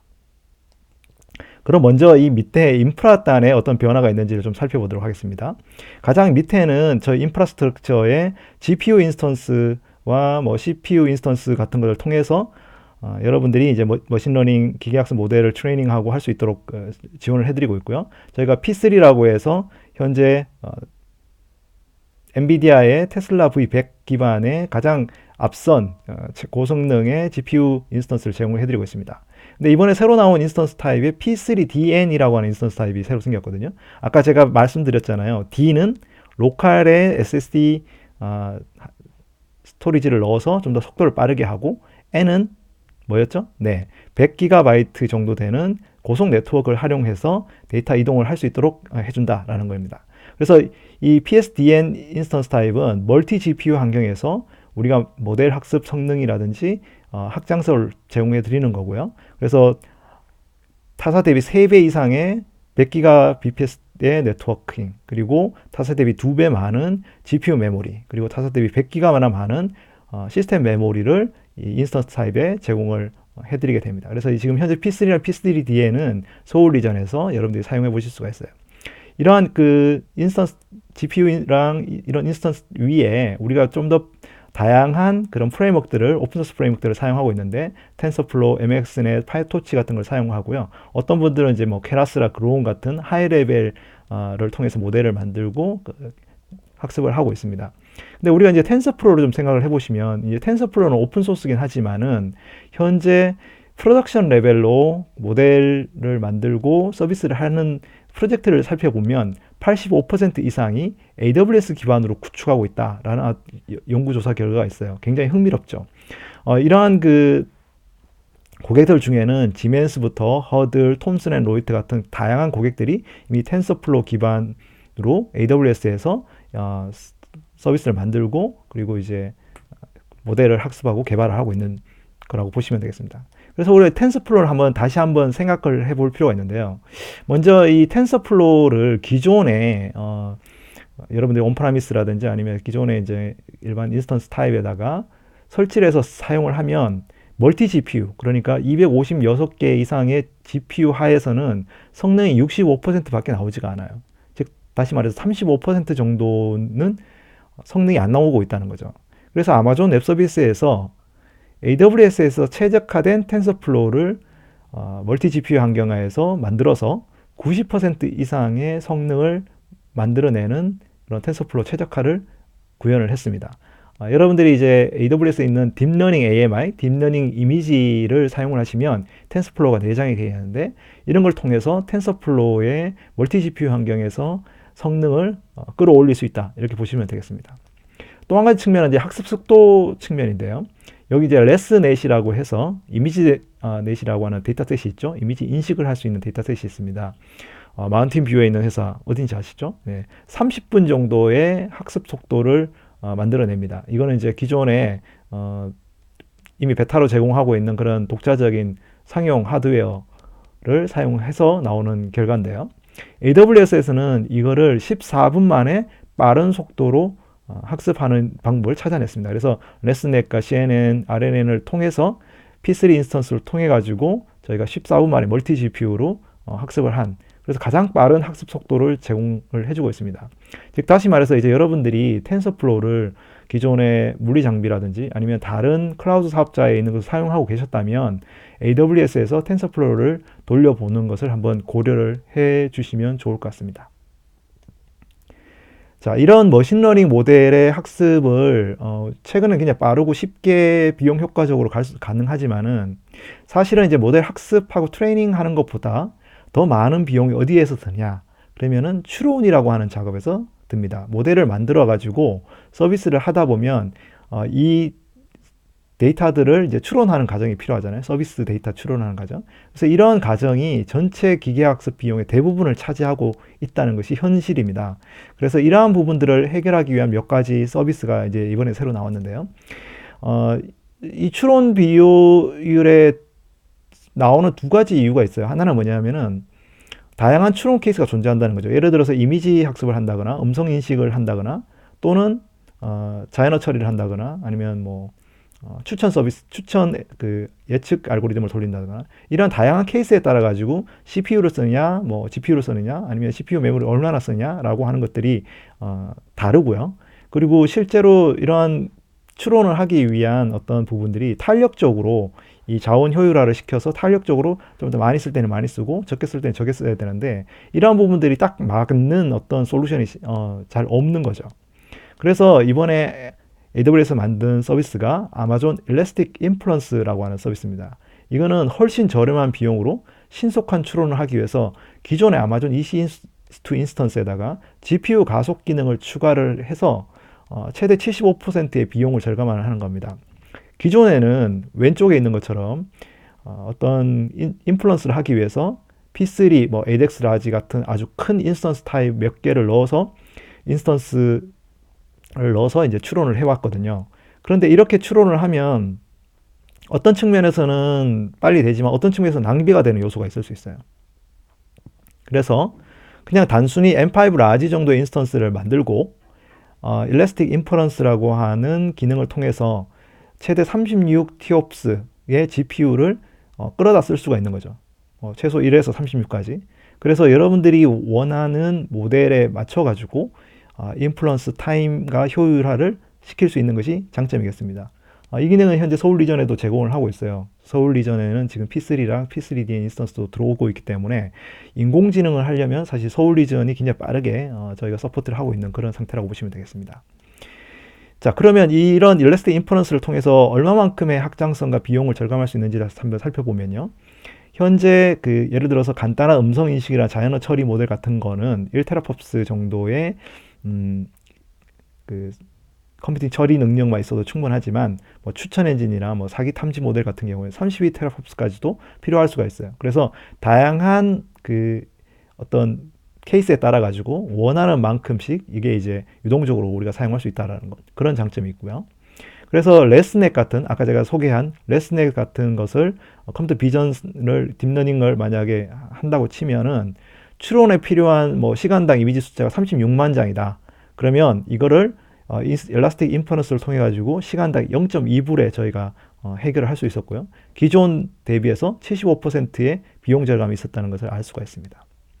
자, 그런데 이렇게 이제 그 추론에 필요한 어떤 부분이 이렇게 필요할 때에 따라서 온디맨드로 이렇게 컴퓨팅 성능을 뽑았을 수도 있지만 전체적으로 GPU가 필요하거나 대기 시간이 민감한 그런 작업이 있는 경우가 있을 수 있어요. 그러면은 굉장히 좋은 그 장비의 어떤 칩셋을 사용을 해야 되겠죠.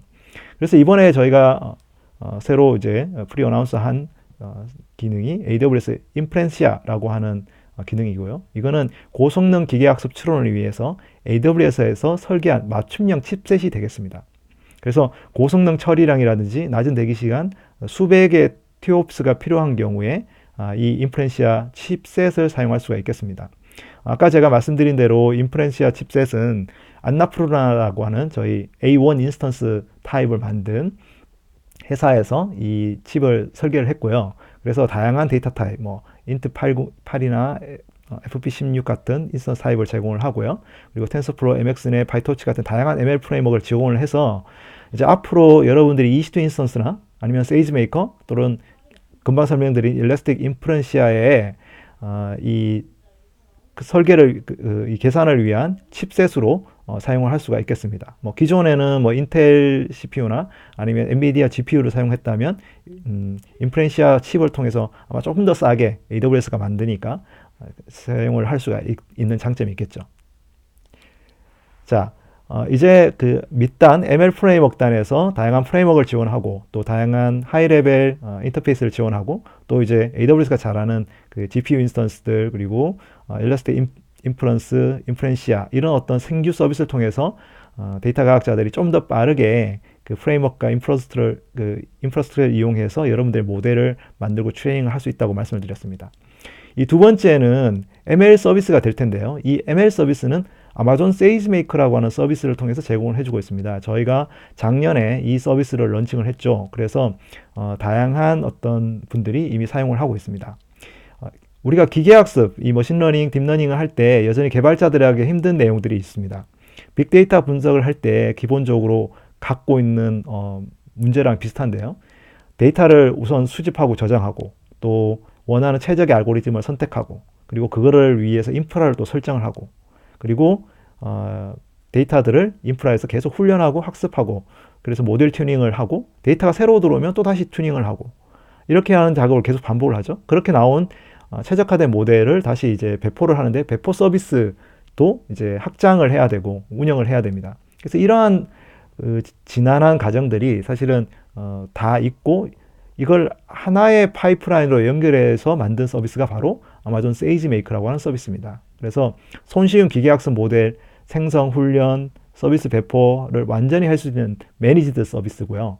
그래서 주피터 노트북 기반으로 이 서비스를 개발하고 운영해서 AWS가 제공해주는 이제 프리빌트드 된 알고리즘들 이것들을 선택하고 그리고 원클릭으로 데이터 훈련을 해서 모델을 트레이닝 할 수 있고요. 거기에서 필요한 우리가 그 파라미터 최적화라고 하는 것도 자동으로 움직입니다. 그래서 우리가 그 값들을 이렇게 설정을 해놓으면 그 사이에서 이제 움직이면서 그 값들을 만들어서 최고의 성능을 만들어내는 그런 모델을 끌어낼 수 있고요. 그래서 이제 한 큐에 이제 배포해서 오토 스케일링으로 이제 관리하고 API 서비스나 아니면 외부에서 그런 모델 서비스를 제공해 줄 수가 있게 되겠습니다. 세이지메이커는 1년 만에 굉장히 많은 고객들이 이미 사용을 하고 있어요. 그래서 수천 개의 고객들이 이미 사용을 하고 있고요. 그런데 이제 여전히 이러한 세이지메이커를 사용하는 데 필요한 아직까지 빌딩 블록 기능들이 조금 약한 것들이 있습니다. 그래서 좀 더 세부적이고 깊이 있는 기능들을 많은 고객들이 요구를 했고요. 그 중에 몇 가지를 오늘 소개를 해드리도록 하겠습니다. 먼저는 대부분의 이제 모델 학습을 할 때 많은 개발자들이 갖고 있는 어려움 중에 하나는 좋은 학습 모델을 만들려면 역시 고품질의 훈련 데이터가 필요하다는 거죠. 우리가 이제 모델 학습을 할 때 크게 세 개의 그 데이터를 나누잖아요. 먼저 이제 학습 데이터, 그리고 테스트를 해볼 수 있는 밸리데이션 데이터, 그리고 나중에 그거를 검증해 볼 수 있는 검증 데이터, 이런 식으로 나눠 놓고 이 데이터들을 이제 라벨링을 하게 됩니다. 그래서 예를 들어서 여기 현재 자동차나 이런 그 거리에 있는 이미지가 있다고 치면 여기에 어떤 것이 차고 어떤 것이 표지판이고 어떤 것이 사람이고 이런 부분들을 이 라벨링을 하게 됩니다. 이렇게 라벨링을 잘 해놔야 좀 더 좋은 학습 모델이 나오게 되죠. 그래서 이러한 일들을 하는 게 쉬운 일이 아니에요. 그래서 많은 분들이 뭐 노가다 같은 이런 라벨링 작업을 하게 되는데요. 이런 라벨링 작업을 좀 더 쉽게 하기 위해서, 도와주기 위해서 저희가 아마존 세이지메이크 그라운드 트루스라고 하는 서비스를 만들었어요. 이거는 이제 기계학습 기법을 활용해서 정확한 훈련 데이터 세트를 만들 수 있도록 데이터 라벨링을 하는 것으로 최대 70%까지 비용이 절감할 수 있습니다. S3에 데이터 저장을 넣으면 여기에 학습 모델을 실행을 해가지고 80% 이상의 신뢰도인 경우에 이제 자동 라벨링을 하고요. 그 이하의 신뢰도를 갖게 되는 경우에는 사람에 의해서 라벨링 작업을 하게 됩니다. 그래서 이제 예를 들어서 그 좀 더 라벨링을 쉽게 하기 위해서 워크플로우를 구성을 하고요. 여러분들 회사에 있는 직원들 또는 서드 파티 벤더들을 통해서 이제 외주를 줘서 작업을 하게 되겠죠. 그래서 신뢰도에 따라 가지고 라벨링 작업을 이제 자동 라벨링 또는 사람에 의해서 라벨링을 해서 훈련 데이터를 만들어내는 거죠. 네. 그래서 여러분들이 뭐 100%다 이제 손으로 할 필요는 없고 자동 라벨링을 할 수 있게끔 만들어주는 서비스다, 이렇게 보시면 되겠습니다. 그리고 아마존 세이지메이커에서는 다양한 학습 알고리즘을 제공을 해주고 있거든요. 그래서 지금 현재 뭐 K-means, 뭐 XGBoost, 또는 뭐 시퀀스 투 시퀀스, 딥 AR 같은 다양한 그런 그 모델들을 만들어 주고 있고요. 이 모델들은 기존의 거보다 세이지메이커에서 실행을 했을 때 10배 이상의 성능이 나올 수 있도록 저희가 옵티마이제이션을 했고요. 이 최적화된 모델을 통해서 계속적으로 모델을 알고리즘을 추가를 하고 있습니다. 그래서 작년에 저희가 세이지메이커를 출시한 이후에 40% 이상 저희가 많은 숫자의 알고리즘을 추가를 했어요. 뭐 여러분들도 잘 아시겠지만 현재 그 딥러닝 뭐 이쪽에 굉장히 많은 논문이 나오고 또 알고리즘들이 많이 나오잖아요. 그래서 최근에는 이제 이런 알고리즘 몇 개만 잘 선택을 해서 우리가 사용을 하면 프리빌트드 모델을 통해 가지고 우리가 원하는 문제를 해결해낼 수가 있게 됩니다. 그런데 이제 세이지메이커에서도 이렇게 많은 알고리즘을 주고 있지만 그래도 더 많은 알고리즘을 좀 더 확보를 하기 위해서는 다른 분들의 많은 도움이 필요하겠죠. 그래서 아마존에서 이번에 AWS 마켓플레이스 폼 머신러닝이라고 하는 서비스를 런칭을 했는데, AWS 마켓플레이스라고 하는 것은 기존에 이시2나 뭐 이런 데서 소프트웨어들을 설치해서 사용할 수 있도록 해주는 그런 서비스예요. 근데 여기에 머신러닝 카테고리를 넣게 됐습니다.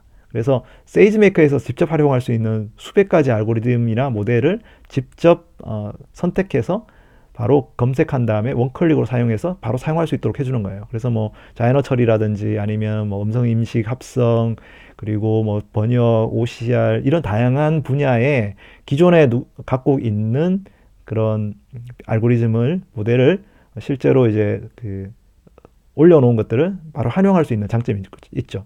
그러다 보니까 여러분들이 만약에 그걸 갖고 계시다고 하면 이 마켓플레이스에다가 알고리즘을 판매할 수도 있어요. 그래서 여러분들 알고리즘과 모델과 설정을 패키지한 다음에 마켓플레이스에 등록을 하면 세이지메이커에서 이게 잘 돌아가는지를 테스트한 다음에 실제 마켓플레이스에 등재가 되고, 그래서 다른 고객들이 그걸 검색해서 찾아서 이제 사용할 수가 있죠. 그래서 굉장히 많은 지금 현재 모델이 나오고 있는데 이것들을 이 마켓플레이스를 올려서 사용을 할 수 있고 서로 일종의 모델 장터 같은 것들이 될 수가 있겠습니다.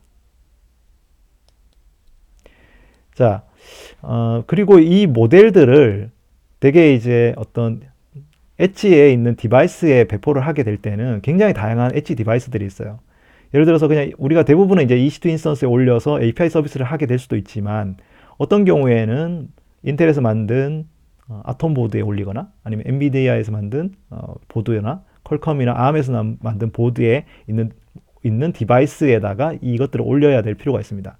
그럴 때 각각의 디바이스에 맞게끔 최적화된 그 컴파일러가 필요하겠죠. 그래서 우리가 MXNet이나 텐서플로우, 파이토치에서 만든 모델을, 학습 모델을 컴파일을 해서 각각의 디바이스에 한 번에 모델 만든 것을 한 번에 여러 디바이스에 지원해주는 그런 딥러닝 오픈소스 컴파일러를 만들었는데요. 이게 세이지메이커 네오입니다. 그래서 이 세이지메이커 네오를 활용을 하면 한 번의 모델을 가지고 여러 디바이스에 같이 제공을 해주는 그런 어떤 장점이 있겠습니다.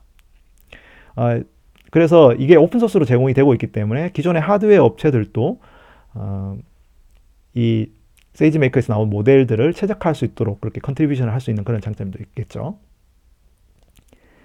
자, 이제 최근에 기계학습 발전에서 어떤 변화가 있는지를 좀 살펴보고 여기에 이제 AWS가 어떤 서비스로 대응하는지를 살펴보도록 하겠습니다.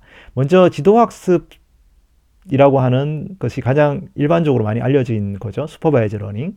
이것은 이제 데이터 사이즈가 굉장히 많고 우리가 어떤 정답을 알려줬을 때 다음 데이터들이 정확한 어떤 값들을 끌어낼 수 있도록, 예를 들어서 이미지 인식이라든지 음성 인식, 합성 이런 것들이 이제 지도 학습의 결과가 되죠. 아마존에서 레코그니션이라든지 이미지 인식 서비스, 그리고 폴리라고 하는 음성 합성 서비스가 이런 지도 학습을 통해서 만들어내고요. 그리고 이제 언슈퍼바이즈 러닝, 비지도 학습이라는 게 있고요. 이거는 어떤 데이터의 사이즈가 적을 때 어떤 이상 탐지 또는 금융 사기라든지 이런 것들을 탐지해내는 그런 것을 할 때 유용한 학습 방법입니다. 그런데 데이터 사이즈는 적어도 이 학습 모델의 정교함은 좀 떨어지는 경향이 있어요.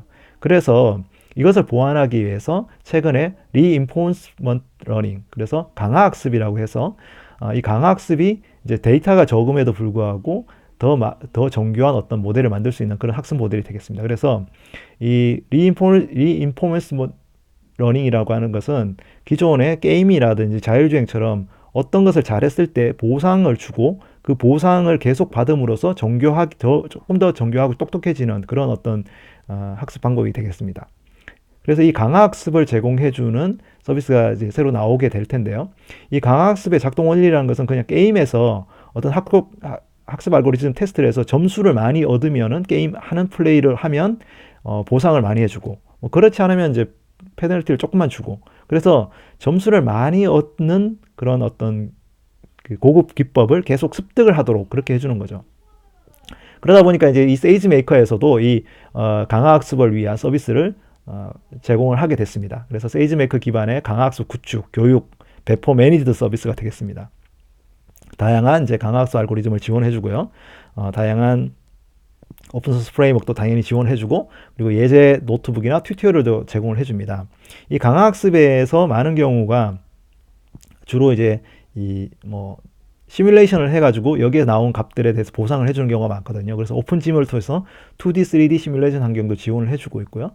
제가 뒤에 설명을 드리겠지만은 저희가 제공해드리는 수메리안이라고 하는 그 VR, AR, 그러니까 가상현실 서비스랑, 그리고 로봇의 시뮬레이션을 해서 로봇에게 좋은 로봇의 이제 부분을 학습할 수 있는 그런 로봇메이커라는 서비스가 있는데, 이것들의 시뮬레이션도 연동을 해서 강화학습의 구축, 교육을 좀 더 쉽게 그리고 훈련을 좀 더 쉽게 그렇게 해주는 서비스가 되겠습니다. 자, 그러면 이러한 강화학습을 한번 테스트를 해봐야 될 텐데 어디서 할 수 있을까요? 작년에 저희가 이 세이지메이커를 런칭을 하면서 좀 더 쉽게 이것들을 개발자들이 한번 테스트하면서 해볼 수 있도록 하기 위해서 딥렌즈라고 하는 서비스를 저희가 런칭을 해가지고 딥렌즈 디바이스를 저희가 제공을 하고 판매를 했던 적이 있었어요. 그거하고 똑같이 이번에 저희가 아마존에서 딥레이서라고 하는 강화학습을 실험해 볼 수 있는 자율주행 가능한 모형 자동차를 공개를 했습니다. 현재 아마존닷컴에서 선주문을 하고 있고 240불 정도에 살 수 있어서 내년 3월 정도에 여러분들이 구매를 하실 수가 있습니다. 그런데 이번 리인벤트 가신 분들 중에 워크샵에 가셔가지고 이 강화학습 워크샵에 가서 이 로봇카를 받아오신 경우가 있어요. 이 딥레이서라고 하는 차는 이 앞에 이제 그 HD 카메라가 달려 있고요. 그리고 이제 도로 주행을 영상을 캡처를 해야 되니까요. 그리고 이제 인텔 아톰 프로세서가 달려 있고, 그리고 이동이 가능한 바퀴랑 그다음에 위치 제어를 위한 자이로스코프 센서들, 그리고 속도 측정을 위해서 가속 센서 같은 게 붙어 있어요. 그래서 이게 이제 어떻게 동작을 하느냐 하면은 먼저 가상 차량을 트랙에서 이렇게 시뮬레이션을 합니다. 오른쪽에 있는 것처럼. 그래서 이 시뮬레이션을 해가지고 조금 더 계속 이제 잘 이렇게 돌게끔 계속 보상을 해주는 거죠. 잘 돌면 이제 점수를 주고 이렇게 해서. 그래서 보상을 한 다음에 모델을 생성을 해요. 그런 다음에 그 모델을 실제로 이제 우리가 그 가상현실이 아닌 실제 트랙에서 학습을 시키는 거죠. 지금 이제 이게 딥 레이서를 그 리멘트 현장에서 그 트랙에서 현장에서 학습하는 걸 보여드리는 거고요. 지금 이렇게 이제 워크숍에서 실제로 한 명씩 가상으로 그 학습을 한 다음에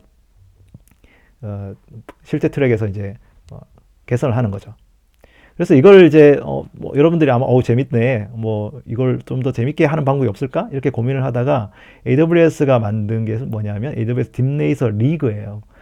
이거는 누구나 참여할 수 있는 세계 최초의 가상 자율 레이싱 리그가 되겠습니다. 그래서 여러분들이 이 딥레이서를 구매를 하시게 되면은, 또는 이제 뭐 받아오신 분도 있으신데, 기존에 이제 이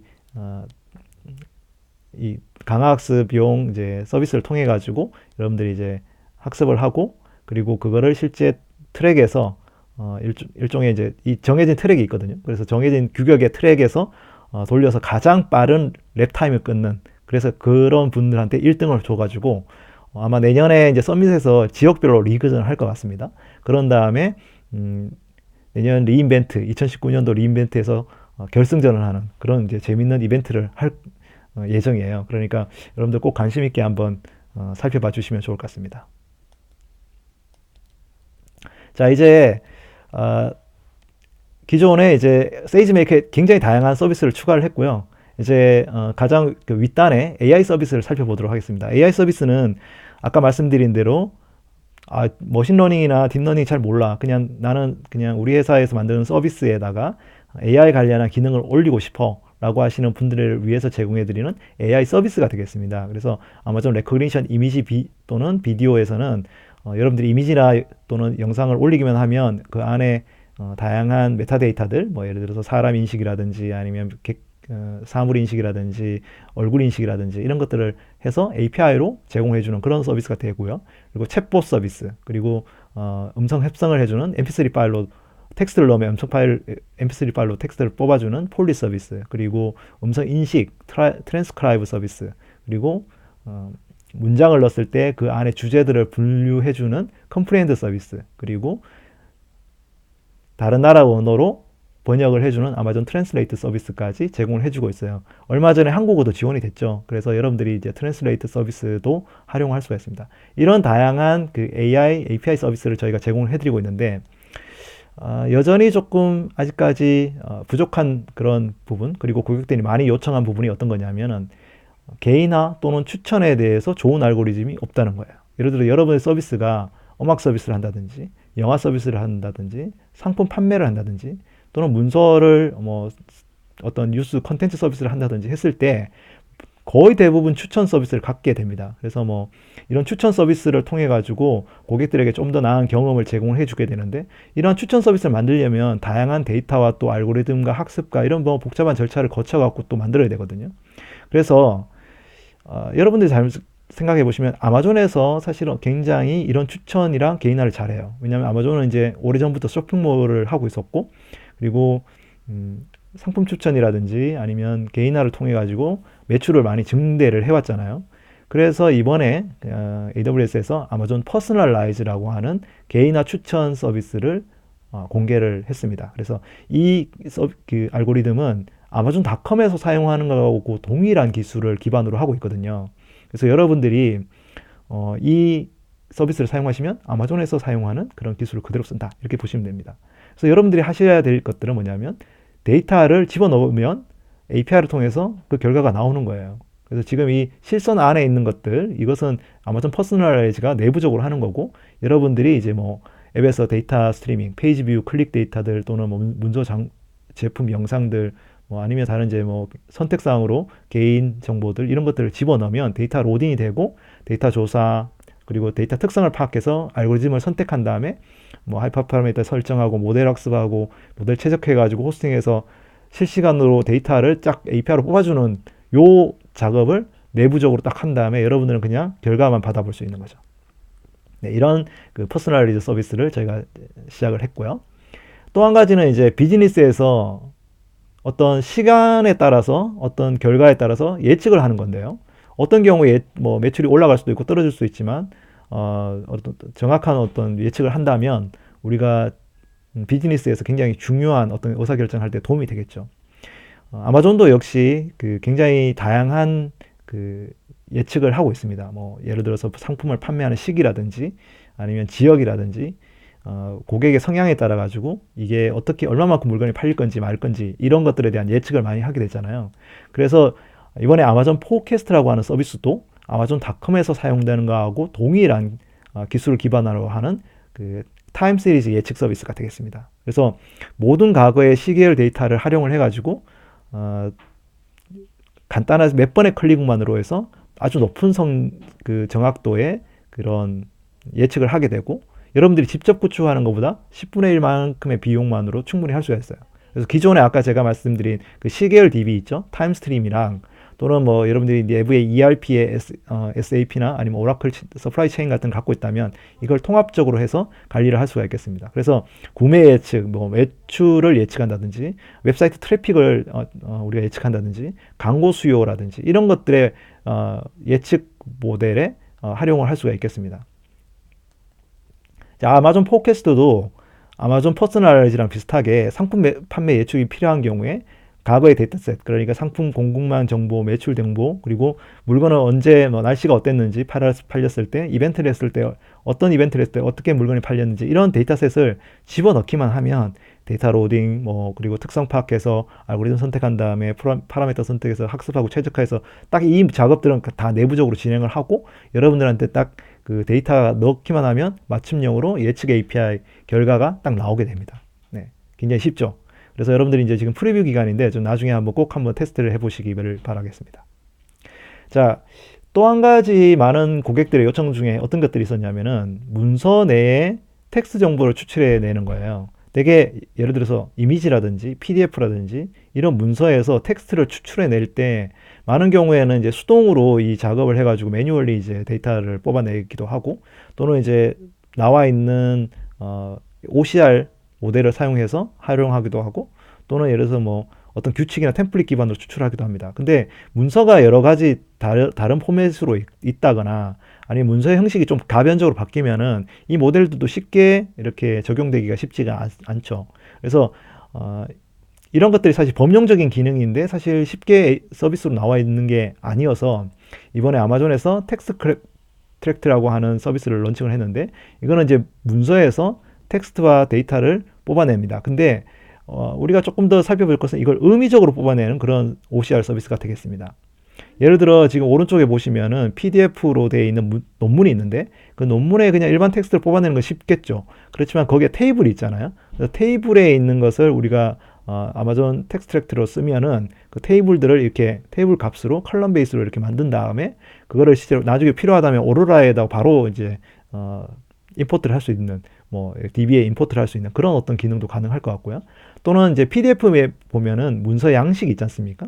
예를 들어서 뭐 이력서라든지 아니면은 뭐 그 의료 정보라든지 이런 것들을 담는 그런 내용들을 이렇게 쓰게 되는데 여기에 있는 뭐 사람 이름, 주소, 뭐 아이디, 뭐 회사명 이런 것들을 뽑아내 가지고 이것들을 이제 분류해낼 수 있는 그런 어떤 서비스가 되겠습니다. 그래서 단순히 텍스트를 추출해내는 거에서 그치는 게 아니라 좀 더 의미적으로 데이터를 뽑아내는 그런 서비스가 되겠습니다. 자, 그래서 우리가 이 AI 서비스 굉장히 다양한 서비스를 제가 소개를 해드렸잖아요. 가장 밑단에 ML 프레임워크 단에서 어떤 추론을 해줄 수 있는 서비스, 그리고 세이지메이커에 부족했던 그런 기능들, 그리고 API 부분에서 뭐 예를 들어서 OCR 서비스, 그리고 퍼스널라이즈, 개인화, 그리고 예측 서비스 이런 것들을 저희가 런칭을 이번에 했고요. 이러한 어떤 전체적인 그 AI 스택을 우리가 갖고 있는 기존의 데이터와의 분석 플랫폼과 연동을 하고 그리고 그걸 저장을 해서 우리가 사용을 한다면 굉장히 여러분들이 딱 원하는 그런 요구사항에 맞춤의 어떤 서비스를 제공을 해드릴 수가 있겠습니다. 그래서 데이터 분석과 그리고 AWS가 갖고 있는 대용량의 스토리지를 합친다면 여러분들이 어떤 종류의 인공지능의 요구사항이 있더라도 맞추어서 서비스를 할 수가 있습니다. 근데 특히 분석 단계를 봤을 때 예를 들어서 이제 머신러닝 데이터를 이제 머신러닝 뭐 모델 학습을 한다거나 API 서비스를 하려면 기본적으로 데이터들을 우리가 처리를 하게 되는데 이 인공지능과 분석을 위해서 우리가 데이터를 모아서 처리하는 그런 기법을 데이터 레이크라고 합니다. 과거에는 부서별로 예를 데이터를 따로 저장을 하고 그거를 이제 서로 뭐 공유하거나 갖다 쓰기도 힘들었는데 최근에는 이 클라우드가 거의 무제한의 데이터 용량을 제공함으로써 데이터 레이크라고 하는 부분으로 이제 저장을 하고 이 데이터를 쉽게 간단하게 이제 여러 다양한 방면의 서비스를 활용을 해가지고 끌어내서 우리가 서비스를 이용할 수 있거든요. 그래서 분석을 해서 이제 다양한 이제 액세스를 할 수 있는 그런 어떤 것들 데이터 레이크라고 하는데 이 데이터 레이크를 구성하기가 조금 어렵고 그래서 이것들을 이제 쉽게 구성할 수 있도록 해주기 위해서 아마존에서 프리뷰로 레이크 포메이션이라고 하는 서비스를 런칭을 했어요. 이 레이크 포메이션이라고 하는 서비스는 아주 며칠 내에 빠르게 데이터 레이크를 구축할 수 있는 서비스입니다. 그래서 기존의 아마존 S3나 뭐 RDB 또는 NoSQL DB에 있는 데이터들을 레이크 포메이션에 집어넣어서 예를 들어서 데이터를 긁어 오고 그리고 그거를 클린징을 하고 데이터 카탈로그를 만들어서 누가 어떤 데이터를 접근할 수 있는지 보안 설정을 하고 그리고 액세스 컨트롤 할 수 있도록 세팅을 해 놓으면 이것들을 예를 들어서 이제 뭐 아테나 같은 아주 심플한 표준 SQL로 처리를 한다거나 아마존 레드시프트 같은 DW로 처리를 한다거나 아니면 아마존 EMR 같은 하둡 전 처리를 한다거나 이 데이터를 꺼내서 언제든지 활용할 수 있겠고요. 근데 이 데이터 레이크라고 하는 것은 관리 서비스예요. 데이터를 관리할 수 있는. 그래서 회사 내에서 어떤 데이터가 어디에 저장이 돼 있고 어떤 것을 관리할 수 있도록 도와주는 거고요. 이런 걸 통해서 좀 더 원활하게 여러분들 회사 내에서 데이터들을 부서별로 이렇게 처리를 할 수 있는 그런 장점이 있겠습니다. 자, 6번째는 보안 및 하이브리드 환경 지원에 대한 업데이트 내용을 이제 설명을 드리려고 하는데요. 보안은 AWS에서 가장 최우선 순위를 갖고 있는 넘버원 프라이어티의 기능이 되겠습니다. 그래서 보안을 위해서 전 세계에서 다양한 보안 인증들, 감사를 저희가 클라우드에서 채택을 하고 있고요. 유럽의 GPDR 같은 개인정보도 100% 저희가 지원을 하고 있습니다. 뿐만 아니라 여러분의 데이터는 굉장히 소중하잖아요. 그래서 암호화해 놓는 것이 굉장히 중요하고요. 현재 100개가 넘는 암호화 지원 서비스를 가지고 있어요. 그래서 여러분들이 어떤 서비스 쓰더라도 암호화 기능들이 다 탑재가 되어 있다고 보시면 되겠습니다. 그리고 이제 50개가 넘는 서비스에 키 매니지먼트 시스템이 연동이 되어 있어서 키 관리를 암호화 키 관리를 할 수가 있습니다.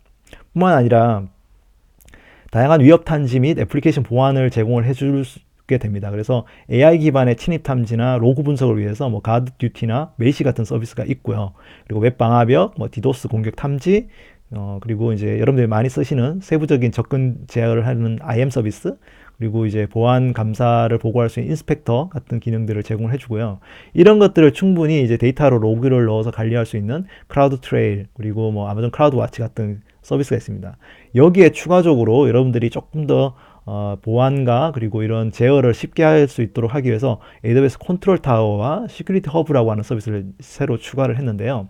시큐리티 허브라고 하는 것은 여러분들이 클라우드 환경 전반에 있는 보안 또는 표준 규정 준수를 하고 있는지를 중앙에서 관리해 줄 수 있는 그런 서비스가 되겠습니다. 그래서 알림에 대한 뭐 통합 관리, 그리고 이제 예를 들어 보안상에서 우선순위가 높은 순위가 어떤 기능이 그게 뭔지를 보고, 그리고 여러분들이 갖고 있는 그 기준과 외부에서 어떤 기준의 어떤 편차를 이렇게 확인해서 뭔가 더 추가해야 될 부분이 있는지를 확인해주는 그런 어떤 기능들, 이런 관리 기능들, 그게 뭐 예를 들어 보안팀에서 여러분들의 클라우드 환경에 있는 관리 부분을 할 수 있도록 해주는 게 시큐리티 허브고요.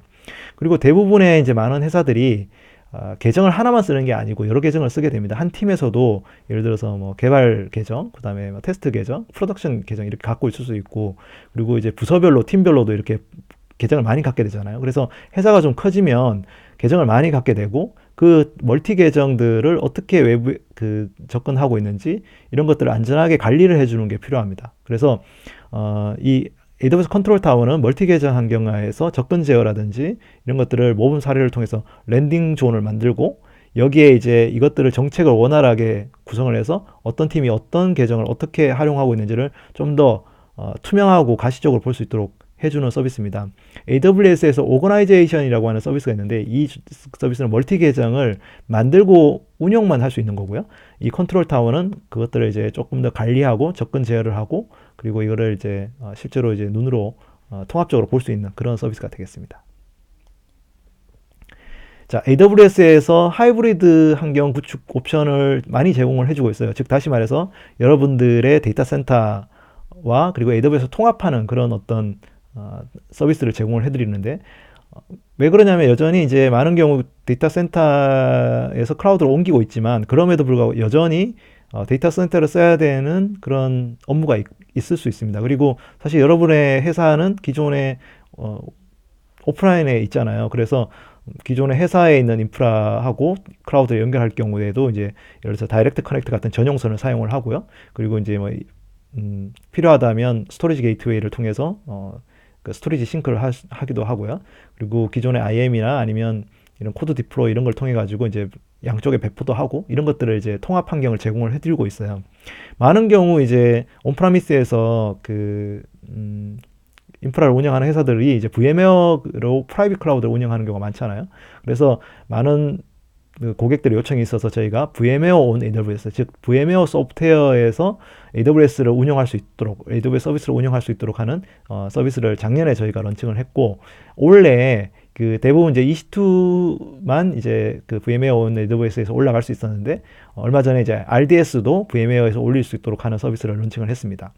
그리고 이제 대부분 이제 오프라인에서 또 이 하이브리드 환경을 구축해야 되는 그 이유 중에 하나가 예를 들어 공장이나 아니면은 뭐 농장이나 이런 좀 오프라인 환경, 인터넷 환경이 좀 좋지 않은 환경에서 엣지라고 하죠. 그런 곳을 그 엣지에서 클라우드 연결을 해야 되는 경우에 저희가 스노우볼이라고 하는 어떤 단말 디바이스를 제공을 해서 뭐 예를 들어서 뭐 공장 그다음에 이런 데서 데이터를 이동하고 그리고 이걸 클라우드로 올리고 하는 것들을 지원해 주는 그런 기능을 제공해 주고 있었어요. 스노우볼 엣지는 기본적으로는 작년에 저희가 런칭했을 때는 람다만 이제 제공을 해서 이제 데이터 프로세싱을 할 수 있었는데 이번에는 이제 컴퓨팅 옵티마이즈 해서 컴퓨팅 기능을 더 많이 넣어서 EC2 레벨의 어떤 그 데이터 처리를 할 수 있도록 해주는 디바이스를 만들었습니다. 그럼에도 불구하고 많은 고객들이 이런 질문을 하세요. 내가 온프라미스 환경에서도 내가 이제 뭐 어쩔 수 없이 데이터 센터 또는 회사 내에 이제 인프라를 사용하고 있는데 좀 더 쉽고 유연하게 AWS를 쓸 수 있을까? 우리가 AWS를 우리 그냥 데이터 센터에서 쓸 수 있게 해줘 라고 하는 그런 이제 요구사항도 있게 된 거죠. AWS를 너무 사랑한 나머지 제 데이터 센터에서도 사용할 수 있으면 좋겠다. 그래서 AWS에서 이번에 프리 어나운스한 서비스가 AWS 아웃포스트라고 하는 서비스입니다. 이거는 AWS 서비스를 기존 온프라미스 환경에서 구동할 수 있는 하드웨어 운영 서비스가 되겠습니다. 지금 왼쪽에 보시다시피 이런 렉을 저희가 하드웨어를 AWS에서 똑같이 사용하는 것들을 온프라미스에다가 이렇게 설치를 해서 운영을 해드리는 거예요. 두 가지 옵션이 있는데 하나는 VMware on 클라우드를 통해 가지고 소프트웨어를 로컬에서 실행할 수 있게 하거나 아니면은 이제 여러분들이 EC2 인스턴스랑 EBS 볼륨을 콘솔에서 세팅을 하면 이제 그 세팅된 것을 이제 이 렉에다가 세팅을 하게 되고 그것들을 이제 전달을 해가지고 여러분들이 사용하거나 이 두 가지의 옵션이 있습니다.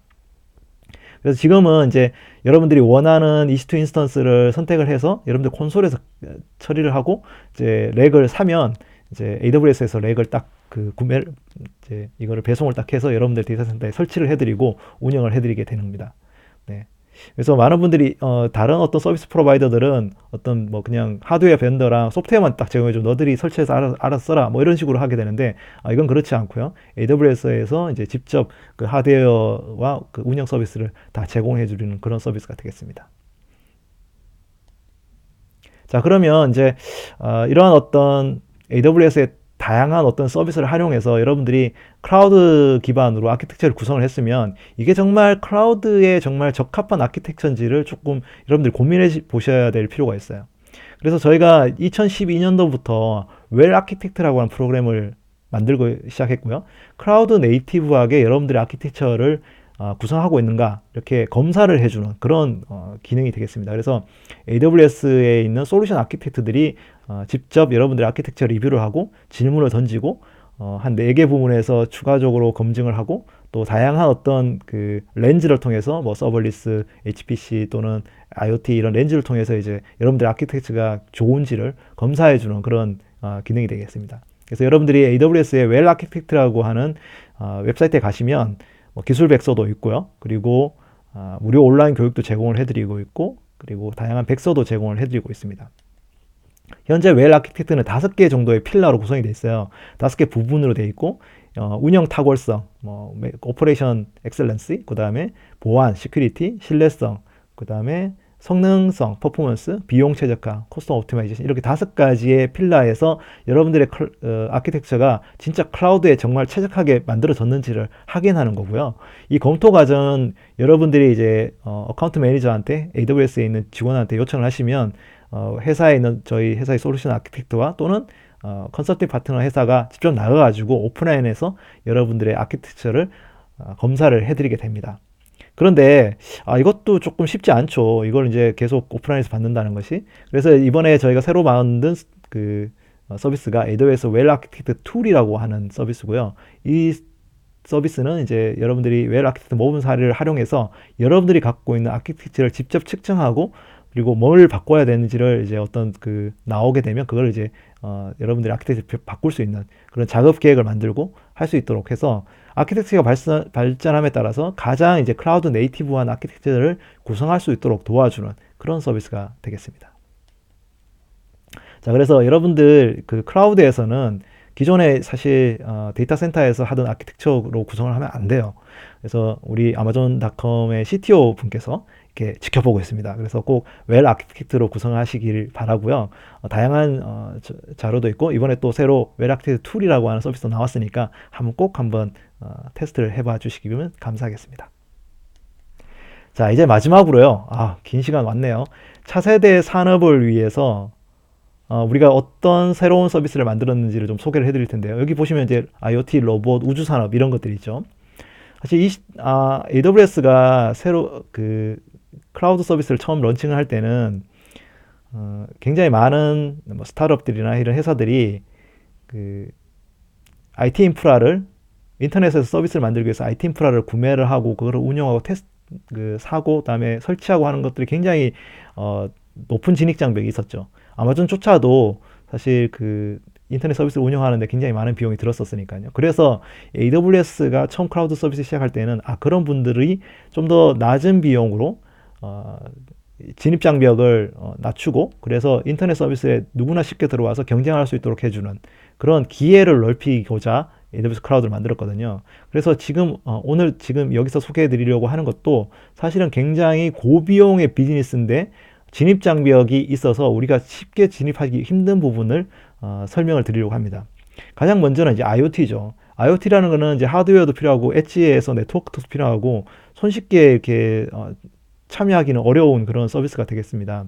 그래서 IoT에서 저희가 굉장히 오랫동안 많은 서비스를 만들었는데 엣지 네트워크에서의 뭐 마이크로 컨트롤러 를 처리할 수 있는 디바이스를 하기 위한 뭐 FreeRTOS라고 하는 운영체제 그리고 그린글래스라고 하는 운영체제들을 저희가 제공을 해드리고 있고요. 그리고 이제 메시징 처리를 해줄 수 있는 IoT 코어 가장 먼저 저희가 런칭한 서비스죠. 그리고 디바이스 장치 관리나 소프트웨어 업데이트를 해줄 수 있는 서비스, 그리고 장치 보안이나 아니면은 이런 부분들을 처리해 줄 수 있는 서비스, 데이터 분석 서비스, 그리고 이걸 이제 손쉽게 원클릭으로 이렇게 세팅할 수 있는 서비스까지 만들었습니다. 이번에 이제 추가된 서비스 중에 하나는 기존의 산업 현장, 아까 제가 이제 공장을 예로 들었었는데요. 공장에 있는 장비에서 데이터가 올라올 때 그것들을 쉽게 수집하고 구성할 수 있는 사이트 와이즈라고 하는 서비스를 저희가 새로 추가를 했고요. 또 다양한 장치가 있을 때 그 장치들을 또 시각적으로 IoT 앱을 구성할 수 있도록 띵그래프라고 하는 것도 저희가 이번에 추가를 했고요. 그리고 또 이제 IoT 센서에서 오는 이벤트나 이런 것들을 감지하고 대응할 수 있는 이벤트 서비스가 저희가 추가가 됐습니다.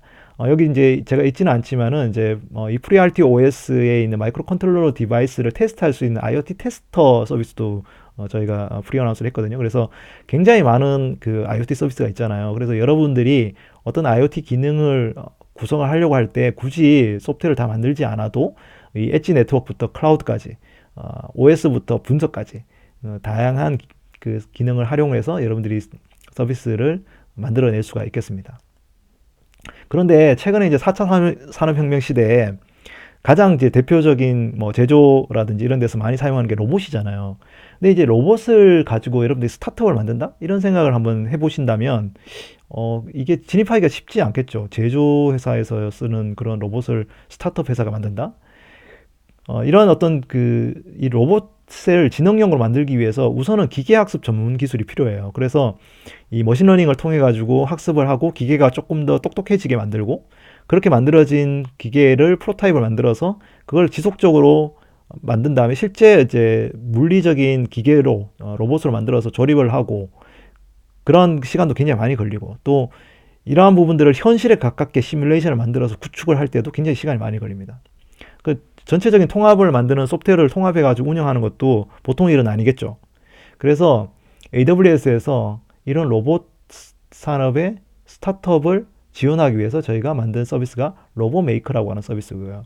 지능형 로봇 어플리케이션을 손쉽게 개발, 테스트, 배포할 수 있는 관리형 서비스가 되겠습니다. 여러분들 로봇을 만들 때 대개 우리가 오픈소스 로봇 운영체제가 있어요. ROS라고. 근데 이 ROS를 저희가 지원을 하고요. 이 콘솔에서 프로그래밍 개발 언어를 지원해서 시뮬레이션이라든지, 그다음에 이 만들어진 어떤 그 로봇 애플리케이션을 장치에다가 업데이트를 할 수도 있습니다. 그래서 로봇메이커를 이용을 하면 간단한 코드를 짠 다음에 이렇게 화면에서 시뮬레이션을 할 수가 있어요. 뭐 예를 들어 지금 이거는 뭐 예를 들어서 뭐겠죠? 청소 로봇 같은 것들을 시뮬레이션 할 때 로봇이 이렇게 구석구석 이걸 잘 청소하는지를 미리 다 해보고 이제 마지막에 이제 이 장비에 넣어갖고 할 수 있겠죠. 그래서 이러한 어떤 그 지능형 로봇을 만들 수 있는 다양한 어떤 개발 테스트 도구들을 이 서비스에 담았습니다. 그래서 여러분들이 이걸로 한번 상상의 나래를 펼쳐보세요. 내가 로봇으로 뭔가 새로운 걸 만들어 볼 수 있겠다, 이렇게 생각을 해보실 수도 있겠죠. 만약에 이제 우주 산업에 대해서 한번 생각을 해보시죠. 요즘에 뭐 로켓도 쏘고 인공위성도 쏘고 굉장히 많은 그런 회사들이 여기에 관여를 하고 있죠. 그래서 만약에 여러분들이 스페이스 스타트업을 만들겠다. 네, 뭐 쉬운 일은 아니겠죠. 그런데 최근에 굉장히 재미있는 것 중에 하나는 뭐냐면은 우주 산업에 도전하는 기업하고 연구자가 굉장히 늘어나고 있어요. 그리고 인공위성 같은 경우에도 굉장히 많은 소형 위성들이 우주나 발사 예정입니다. 몇천 개 이상 돼요. 여러분들 지금 오른쪽에 보시는 이게 큐브셋이라는 건데요. 손 안에 그 인공위성이 하나 들어갑니다. 이거 이제 1U짜리고 2U, 뭐 3U 이렇게 이제 2개, 3개 이렇게 섞어갖고 이제 조립을 할 수 있는 거예요. 그래서 지금 보시면 이제 사진에 저런 인공위성들이 이게 떠 있는 사진을 볼 수 있습니다. 이런 인공위성들은 사실 발사를 하는데 굉장히 어렵겠다고 생각하시잖아요. 근데 그렇지 않고 인공위성 제작 비용도 굉장히 저렴해요. 오픈소스로 나와 있는 인공위성 제작하는 툴을 통해서 뭐 여러분들이 이런 걸 해볼 수 있겠죠. 가로수길의 상권 변화를 확인하려고 하는데 내가 인공위성을 쏴가지고 이 사진을 계속 찍겠다. 그러면은 예를 들어서 뭐 정지위성 같은 경우 예를 들어 지구도 돌고 있으니까 같이 돌면은 이제 정유위성이 되는 거잖아요. 그러면 사진을 찍을 수가 있어요. 네. 그리고 이제 그런 어떤 뭐 그 서비스를 애플리케이션 만들었으면 사실 일종의 스페이스 스타트업이 되는 거잖아요. 그런 게 그렇게 어렵냐? 그렇지 않아요. 지금 최근에 이 큐브셋을 쏘는 비용이 되게 이제 아주 큰 위성, 몇천억짜리 위성을 쏘는 뭐 큰 위성을 쏠 때 되게 로켓에다가 한 개씩 이렇게 그 큐브셋을 담아가지고 이게 쏘기도 하거든요. 얼마 전에 스페이스X가 위성 쐈을 때 한 40개 정도 되는 큐브셋을 같이 보낸 적이 있어요. 그리고 이건 그 위성이 작기 때문에 이 궤도가 굉장히 낮은 곳에서도 돌 수 있고, 그리고 한국에서도 몇 개 대학들이 이런 큐브셋을 벌써 이제 궤도 위에 올려가지고 테스트를 하고 있습니다.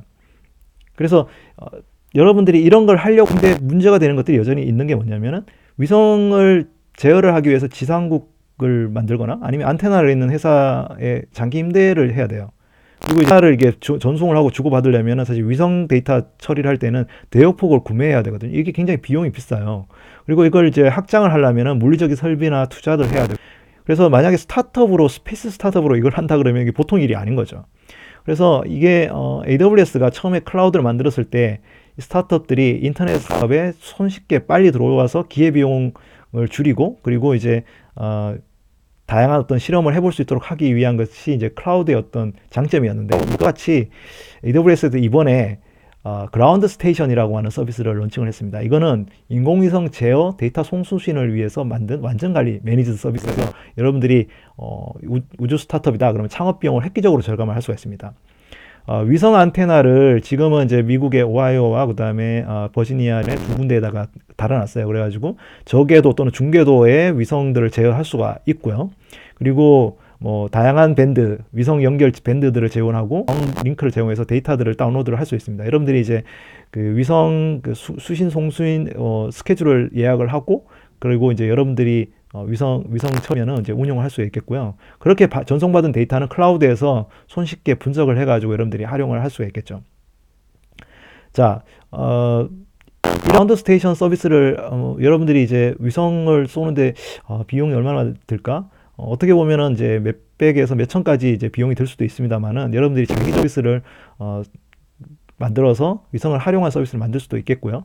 또 최근에는 이번에 그라운드 스테이션을 저희가 런칭했을 때 같이 런칭한 디지털 글로브라든지 로키드 마틴 같은 회사인데, 이 회사들은 위성을 굉장히 많이 갖고 있는 회사예요. 그리고 위성을 많이 쏩니다.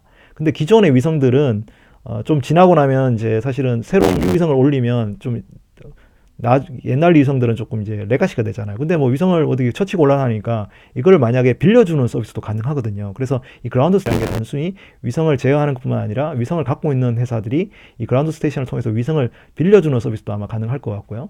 이제 내년 아마 상반기 중에 이 서비스가 출시가 될 때는 전 세계 12개 리전에 이런 위성 기지국을 만들고, 여러분들이 웹브라우저로 단순히 몇 번의 클릭만으로 위성을 제어하고 데이터를 처리할 수 있는 그런 어떤 시대가 올 것 같습니다.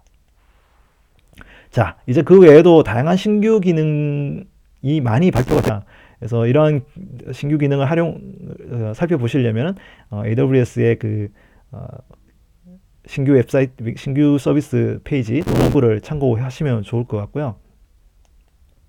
이제 여러분들이 굉장히 많은 이제 서비스를 저희가 소개를 해드렸는데, 사실 AWS에서 50가지 이상의 서비스가 이제 나왔잖아요. 근데 많은 분들이 이걸 언제 다 배우고 오늘 이렇게 많은 걸 이제 언제 다 또 학습을 하냐 이렇게 이제 고민하시는데, 절대 고민하실 필요가 없습니다. 왜냐, 여러분들이 이 AWS 서비스를 다 하실 필요도 없고요. 모든 기능을 다 사용하지도 않으실 거잖아요.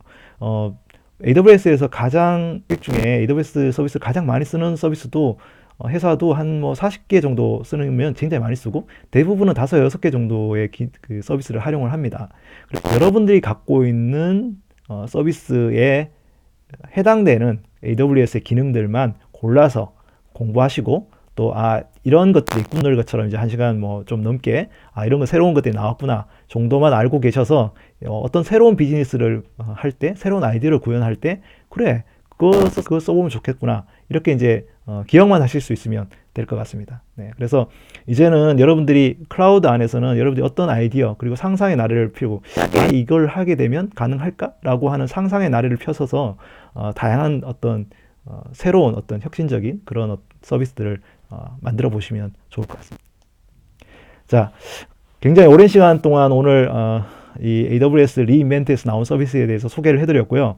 발표 동영상은 온라인 세미나 후에 코리아 유튜브 채널에 업로드가 됩니다. 그리고 세미나 종료 후에는 설문조사를 해주시면 다음 우리가 온라인 세미나를 할 때 뭐 다양한 어떤 개선에 도움이 될 것 같습니다. 그래서 꼭 그 설문조사에 응해 주시고요. 자, 이렇게 긴 시간 동안 이렇게 경청해 주셔서 감사드리고요. AWS 리인벤트에서 나오는 서비스로 내년에 여러분들이 어떤 것을 할지 좀 더 그런 시간이 되시면 좋겠습니다. 네.